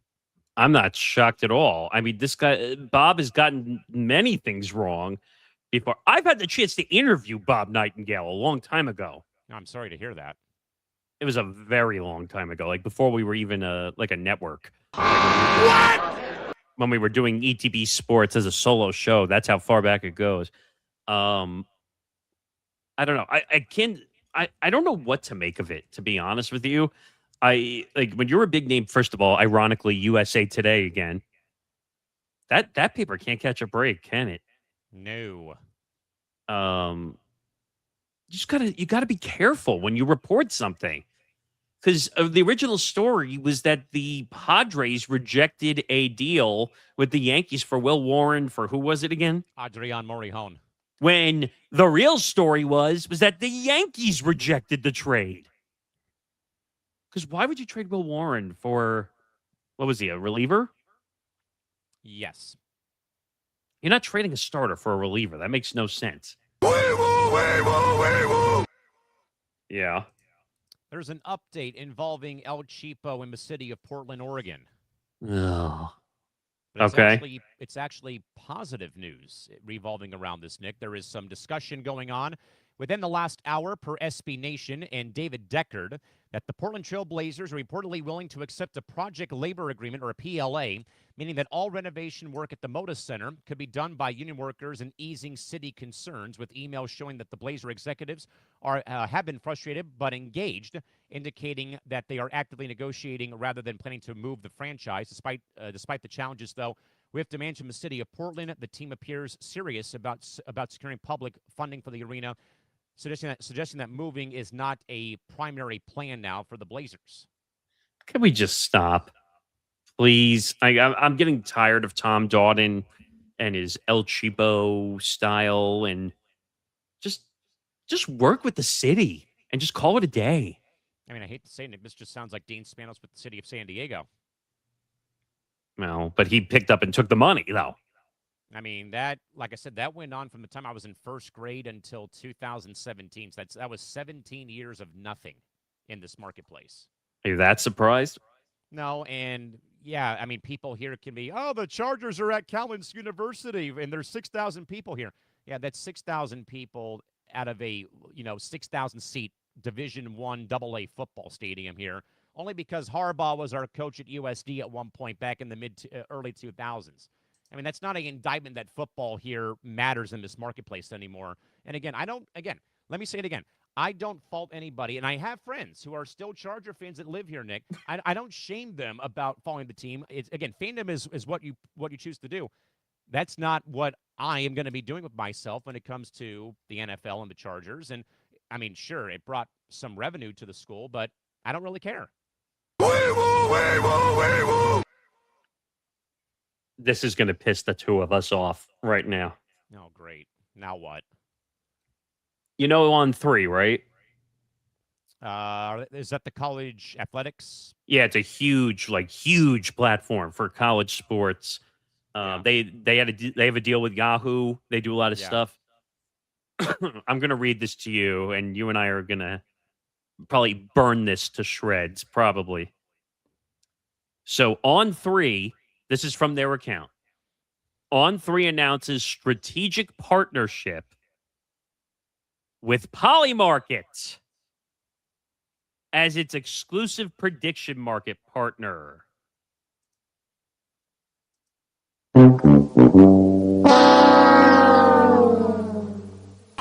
sucks. Beginning with the 2026 college football season, Polymarket will be integrated throughout On3's editorial, video, podcast, newsletter, and social media platforms. The partnership will feature original content, sponsored programming, and market-based storytelling centered around the biggest moments and conversations in college sports. Clown show, clown show, clown show, clown show. Oh, God. The Don LaGreca show begins. This is the this is the last possible thing that college athletics needs to have happen is having a website like On3 partnering up with frickin' Polymarket. Give me a damn On3 break. is huge. And I'm not saying that out of exaggeration. They are They one have of a massive following. I get it, yes. No, but I'm not saying they should do this deal. I'm just saying they are a huge platform. And now you're putting more betting from a prediction market perspective out there into the public. Don't bet on it. I see what you did there. But this is bad, right? Especially when you're coming off the Brendan Sorsby fiasco, for God's sakes. Now, let's be clear. This has nothing to do with the NCAA. No, let's make sure we make that clear. Yes. But at the same time, why would you want to get involved in this nonsense? Thank you. Yes. Now, here's the problem, okay? Some of these companies, first of all, On3 should not be acting this desperate. Hell no. Were they that desperate for a sports book? I wouldn't even call a Polymarket a sports book. It's a prediction market about everyday life, for God's sakes. The problem is it gets classified as a sports book because of having sports on it. I agree with you. It shouldn't be. But well, you know what probably happened? Kalshi, Polymarket, dare I say Novig, Well, who made it. took a deal with the Mets, and both Novig and the Mets are shit anyway. And full Gutless fucking shit, most godless fucking gutless fucking team. full Kiss my ass, disclosure. Novig. Yeah, and full disclosure, by the way, when did I tell you this? Yesterday, that Novig sent me an email saying, "Oh, we're legal in New York again." Yeah, kiss my ass, Novig. We're not going anywhere near you. Yeah. Roster moves being made by teams who picked up players at the trade deadline. Okay. The San Diego Padres have added Robbie Ray to the 26-man rotation or roster and have DFA'd Herman Marquez. The former Rocky, Yes. right? I mean, they had to make a move, right? They had to make a move. So June Lee, the one who I told you about that used to work at ESPN and like betting and prediction markets keep reaching out to him to do partnerships, and he keeps saying, I don't want to compromise my work. He quote tweeted that On3 tweet and said, betting on pro sports is one thing. Betting on where 16-year-old athletes are going to play college sports is a dark timeline. Thank you. I'm Thank you. 100%. 100,000%. Can you imagine that we're going to see that now? Like, if you're on the Pat McAfee show, which school is he going to announce? Like, is that how low we've gotten with prediction markets? Someone get in the chat box and tell us that we're wrong about this crap. And I guarantee you can't. So just there's take no the yell way. and shut up, people. It's a bad look, man. All right, let's go. All right, Nick, we'll stay in baseball and sports media. And, Nick, we have long been keeping an eye on this story, and it's only gotten worse per reports gathered, Nick, from Sports Media Insiders.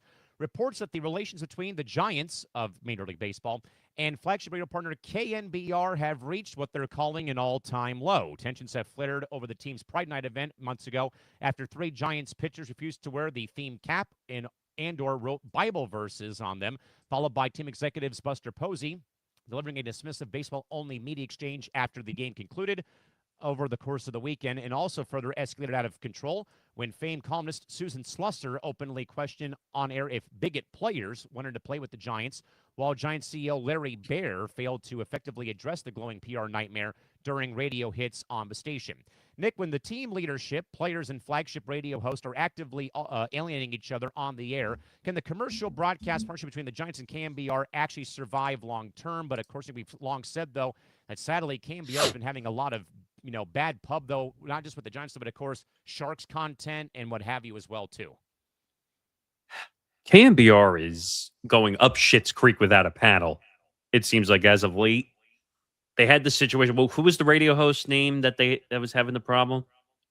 That was Jack Lauder, who I think put that video out of him leaving the ballpark when Logan Webb got beat up in a start, and Webb and him had words on social media, and then Logan Webb knocked out deactivated his account. But I thought they were also having issues. Well, the Susan Slosser thing, I remember that too. She called out like the whole station saying the hosts were not being sincere. And there was that, and then Larry Baer deflected questions, much like Posey did too during the media availability, and the PR again overstepping their boundaries and saying keep it to baseball only questions. There you go. Actually, that's a fair point you brought up, and something back to what Michael McCarthy said during the interview. Like the Fever PR person should not be stepping in the middle of interviews and saying, well, stop. This is what I have to say. They're not going to answer it. That's what's happening at KNBR, where they're being told by the Giants, we're only going to answer questions we want, and if you don't like it, too bad. Right? By the way, Nick, I think you mentioned that they were pulling Papa and Silver off the air on KMBR. They're still listed right now in their time slot for at least for today on KMBR's website. It broke about an hour ago after I had brought it up. So the sites don't change right away, usually. I don't know anymore, Nick, and I know that not really the same thing happened with KNBR here in San Diego, but, some things have come out, though, regarding about how they went about letting go of certain people like Dan Cilio, who's now, I think, with WEEI or on the Sports Grid now. Coach John Quintera getting let go in the midday time slot, how there were layoffs with Craig Elston and Annie Hellebrun in the midday slot, and if they have now gone fully local till 6 o'clock local time in the evening up until the Padres play in the evening, what have you, so on and so forth. But I think, though, Nick, that it just adds another layer to a dismal year for the Giants on the field. The very much, bad hiring of Tony Vitello that, of course, has not helped out the cause, though, with the Giants, with how the team's played. The trade deadline moves being made. Then, of course, Nick, you have all the other, fire being fueled, though, of, again, the Pride Night issues. We talked about, though, Nick, earlier in the show about Sophie Cunningham.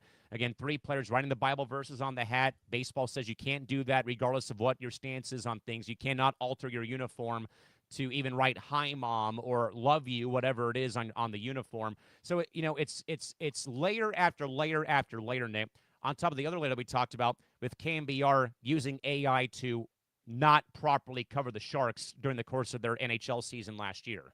Well, I think part of this goes back to, and I thought Michael McCarthy said it well, like people don't want to spend money to do the work. Look what happened at USA Today with Nancy Armour's article. Like he was claiming that there probably was not a good editor or an editor at all that stopped what was going on. And the article just got published with all the misinformation in it. This could be the same thing where just things are not, we're taking cheap shortcuts to get things done rather than making sure they're accurate. Yeah. I don't know. It's one of those things where you just gotta eat it when you make a mistake. Moving on, Reds player Tyler Stevenson overcome with emotion during a deadline interview. You thought this was unique just because we don't look at players' emotions, right? Yeah, we never do. Cincinnati Reds catcher Tyler Stevenson delivered on intensely emotional live television interview just hours before Major League Baseball trade deadline, overcome by the reality of losing longtime teammates to deadline trades. Stevenson openly wept on camera while describing the brutal human impact of baseball's transactional business, prompting widespread praise from fans for his raw authenticity. Does Tyler Stevenson's emotional interview remind fans and the media that the commercial trade deadline tears apart real human relationships inside the clubhouse? I mean, if only the media and the fan base actually understood what this meant. And, Nick, I've long said that, especially for me being in the media space here in town, who I work for as well within the Anaheim and San Diego hockey organizations here in the AHL and the in the NHL and things like that. I don't get attached to players like I used to, back when I was a kid. Like I, remember when the Padres let Steve Finley walk after the 98 season, when Trevor Hoffman went to go and pitch for the Brewers, when, guys that played in, that for me, it's tougher now to get attached to a player. Now, I might have a Jackson Merrill jersey. That's because it's a City Connect jersey, which again is the new beautiful Day of the Dead inspired one. Other than that, Nick, I've seen this a lot in my time, that mainly in San Diego, that you would get attached to a player and they would get traded, like Anthony Rizzo, for example, Jake Peavy, for example. That you don't want to invest the money, you don't want to put the money forth to buy the gear and then they go somewhere else. But I also think, Nick, that what I remember a lot from my days being an NFL fan, this came from Antonio Gates when they were still in San Diego. He said, I see these guys more than I'm around my own family on a given course of the week. And that's what I always love, Nick, sometimes about, what do you think that Tyler is talking with Freddie Freeman at first base about? You know what it usually is, I'm sure? How's the kids? How's the wife? How are you doing? How's, how's things at home going on? And I think what we also forget here, folks, is, yeah, they're a part of the team, though, but you also have to have some kind of locker room chemistry, not the 2023 Padres or the Mets of 2026, where you're all about yourself and not about the team goal. Why do we think the Dodgers are so successful, Nick? They buy in and they all have good team chemistry. Why are the Mets being so shit this year? Why were the Padres so shit in 2023? It's all about me, myself, and I, and not about the collective goal. Why is this network successful? In a way, we all care about each other. We all want to see this network succeed and grow. And when you see Tyler Stevenson, Nick, bawling his eyes out that there might be a move made where Ellie De La Cruz goes somewhere else or Hunter Green goes somewhere else, that's not just losing like a teammate, Nick. That's losing a member of your own family when you're around 25 other men over the course of a long-haul baseball season. I mean, think of the Wilmer Flores situation with the Mets, where that happened while they're playing the Padres. As a matter of, I remember it happening too in New York. And by the way, speaking of, I guess, family and emotions, did you see that Keith Hernandez got flacked for a comment he made again about the Mets at the trade deadline? Yeah, what else is new? He basically said, "Oh, the Mets took a dump truck and basically cleared out the trash." Are you sure about them? You still though have trash in the form of Soto and Lindor, but really you're going to go that low as a broadcaster for the team? I want to find that really quick just so I don't totally sleep. The clock, though. I'm finding it, but basically Wilmer Flores, here it is. So the quote was, "They definitely shuffled, brought in the truck, and took out all the garbage." Yeah, I don't know if I buy that, sir. That's a little overboard. Just it's one of those things. Now, I know we're up against the clock. Should we do the Rendezzo story really quick? I think we'll have to probably shelve it because we are against the clock, and I need to get moving here, actually, as a matter of fact. So you want to do the Chris Rose story? We should. Yeah, well, we can get to that right now, and then we can call it a day, I guess. But, of course, though, Nick, I played this, though, on Cranium on Tuesday. This, again, was the rant from former longtime Emily Network host, former Best Damn Sports Show period host, Chris Rose, longtime baseball fan and baseball announcer, who, of course, Nick, is a Guardians fan, who, again, could have seen his team maybe get Tarek Skubal.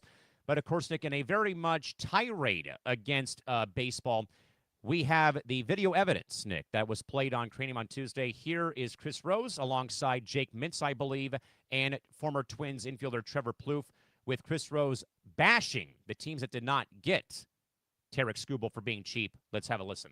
My attitude right now is the reason I wanted the Brewers to go so hard after Tarek Skubal.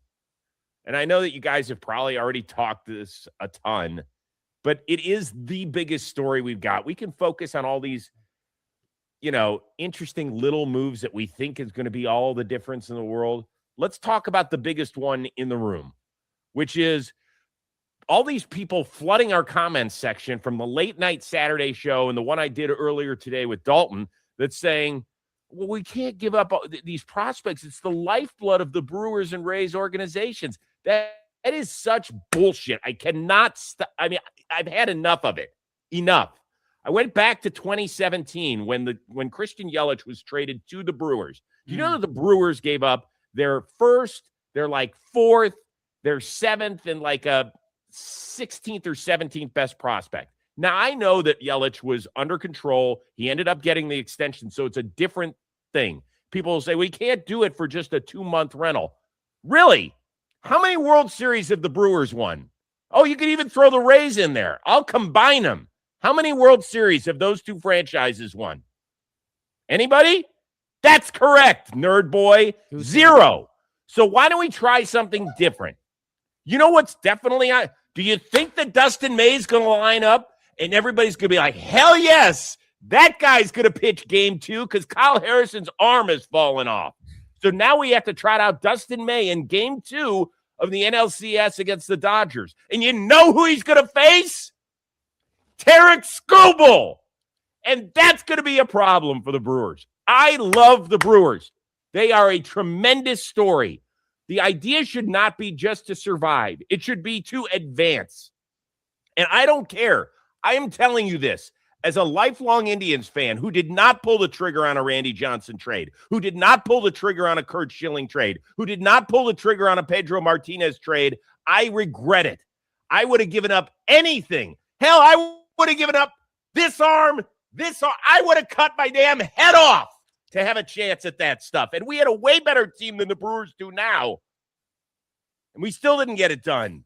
And it pains me because... So that's the rant from Chris Rose. I think, where did he stutter? I know. And by the way, I should also mention that Rose apparently, well, by the way, talk about every rose having thorns, right? I mean, my goodness gracious. But also apparently Rose's wife yelled at him for calling Jake Mintz nerd boy.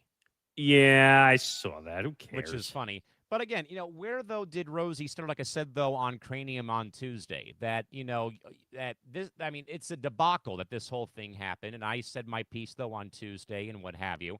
But I think, though, Nick, that the frustration, I think, is from every baseball fan out there about how this whole thing happened. And I get where he's coming from, too, about, I remember this, when Nightingale and Rosenthal, F.U. and F.U., both of you Nimrods, they both said, Scherzer and Trey Turner to San Diego. Oh, wait, they're going to go to the Dodgers. That was bad. I remember that, too. Like, that right there would have probably put that team in the postseason that year as well, though, too. So, again, Nick, I love Chris Rose. I'm sad that he's not doing Emily Network content anymore, with Millar on Intentional Talk and what have you. That was a great show, too. And I know he's still doing NFL Network stuff for Game Day highlights on the NFL Network. He's got BattleBots, and now he's got John Boy Media. But, I mean, he's so right, though. I mean, imagine if the Indians, Nick, in 98 get Randy Johnson, or if they get Pedro, or if they get, another ace pitcher in that 98 season. Maybe they beat the Yankees that year. Maybe the Padres win the World Series over Cleveland that year, for all that I know. But at the end of the day, though, Nick, I think that was every baseball fan giving their frustrations to the Milwaukee Brewers and the Tampa Bay Rays, case closed. Yeah. I mean... Small markets need to be treated better, number one. And this is what it goes back to the argument I said before that Rob Manfred doesn't care about small markets. He only cares about the big markets making money. And as long as they're making money, he could give two craps what the small markets really do. Now, the Brewers, I made this argument on Lounge on Sunday.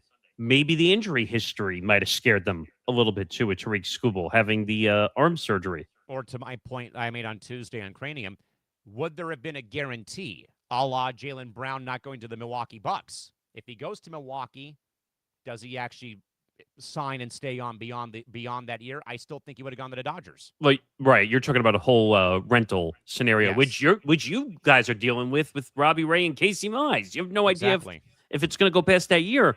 I guarantee you, being a rental had something to do with that situation of why he didn't go there. Chris Rose's rant is valid, okay? Because small markets don't care.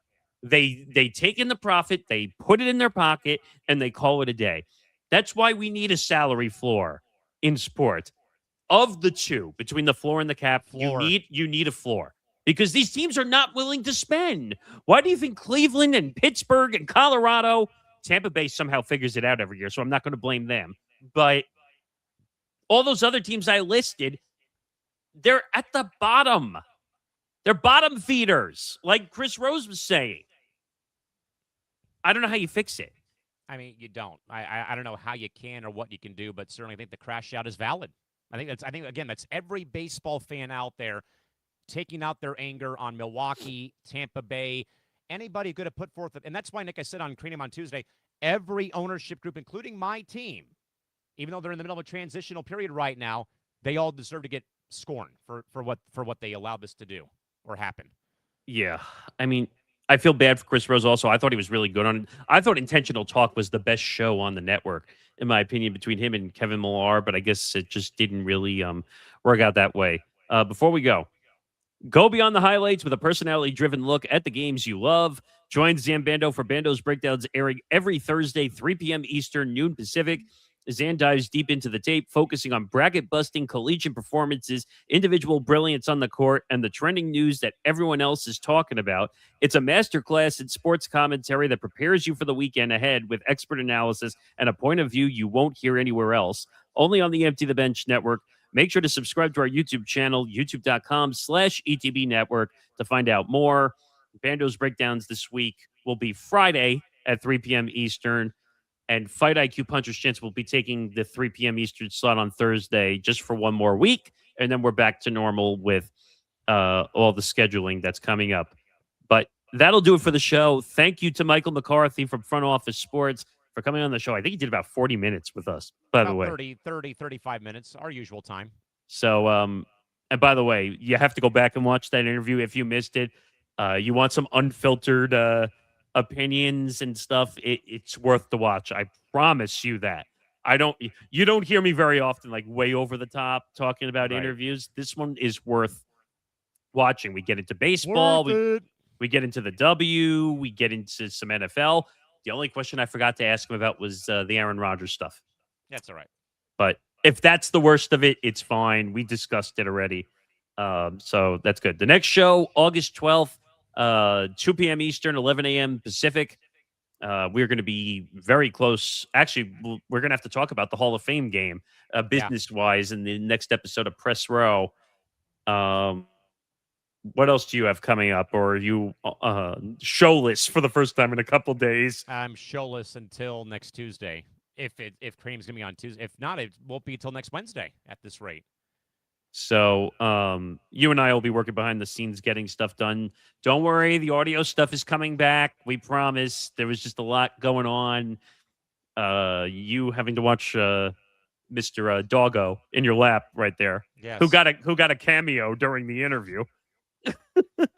But hopefully by tomorrow, right? Like we should get back to normal with scheduling. So you'll start seeing some small market edition and benchmarks episodes, and hopefully we get some more people to voice them.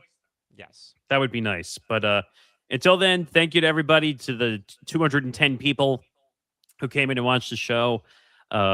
We do this for you guys to come in and watch the show, and appreciate some of the commentary from Christy watching the show. Don't miss Between the Ropes on Saturday at 7 p.m. Eastern, 4 p.m. Pacific, usually leading up to, was it Revolution? AEW Collision. Or Collision. I keep getting that wrong. Ugh. Shows you how much I try to learn wrestling and it never works. He's saying, it's time to go. We got to leave. Exactly. I don't know. Was there any other alerts you want to say, network stuff coming up or anything?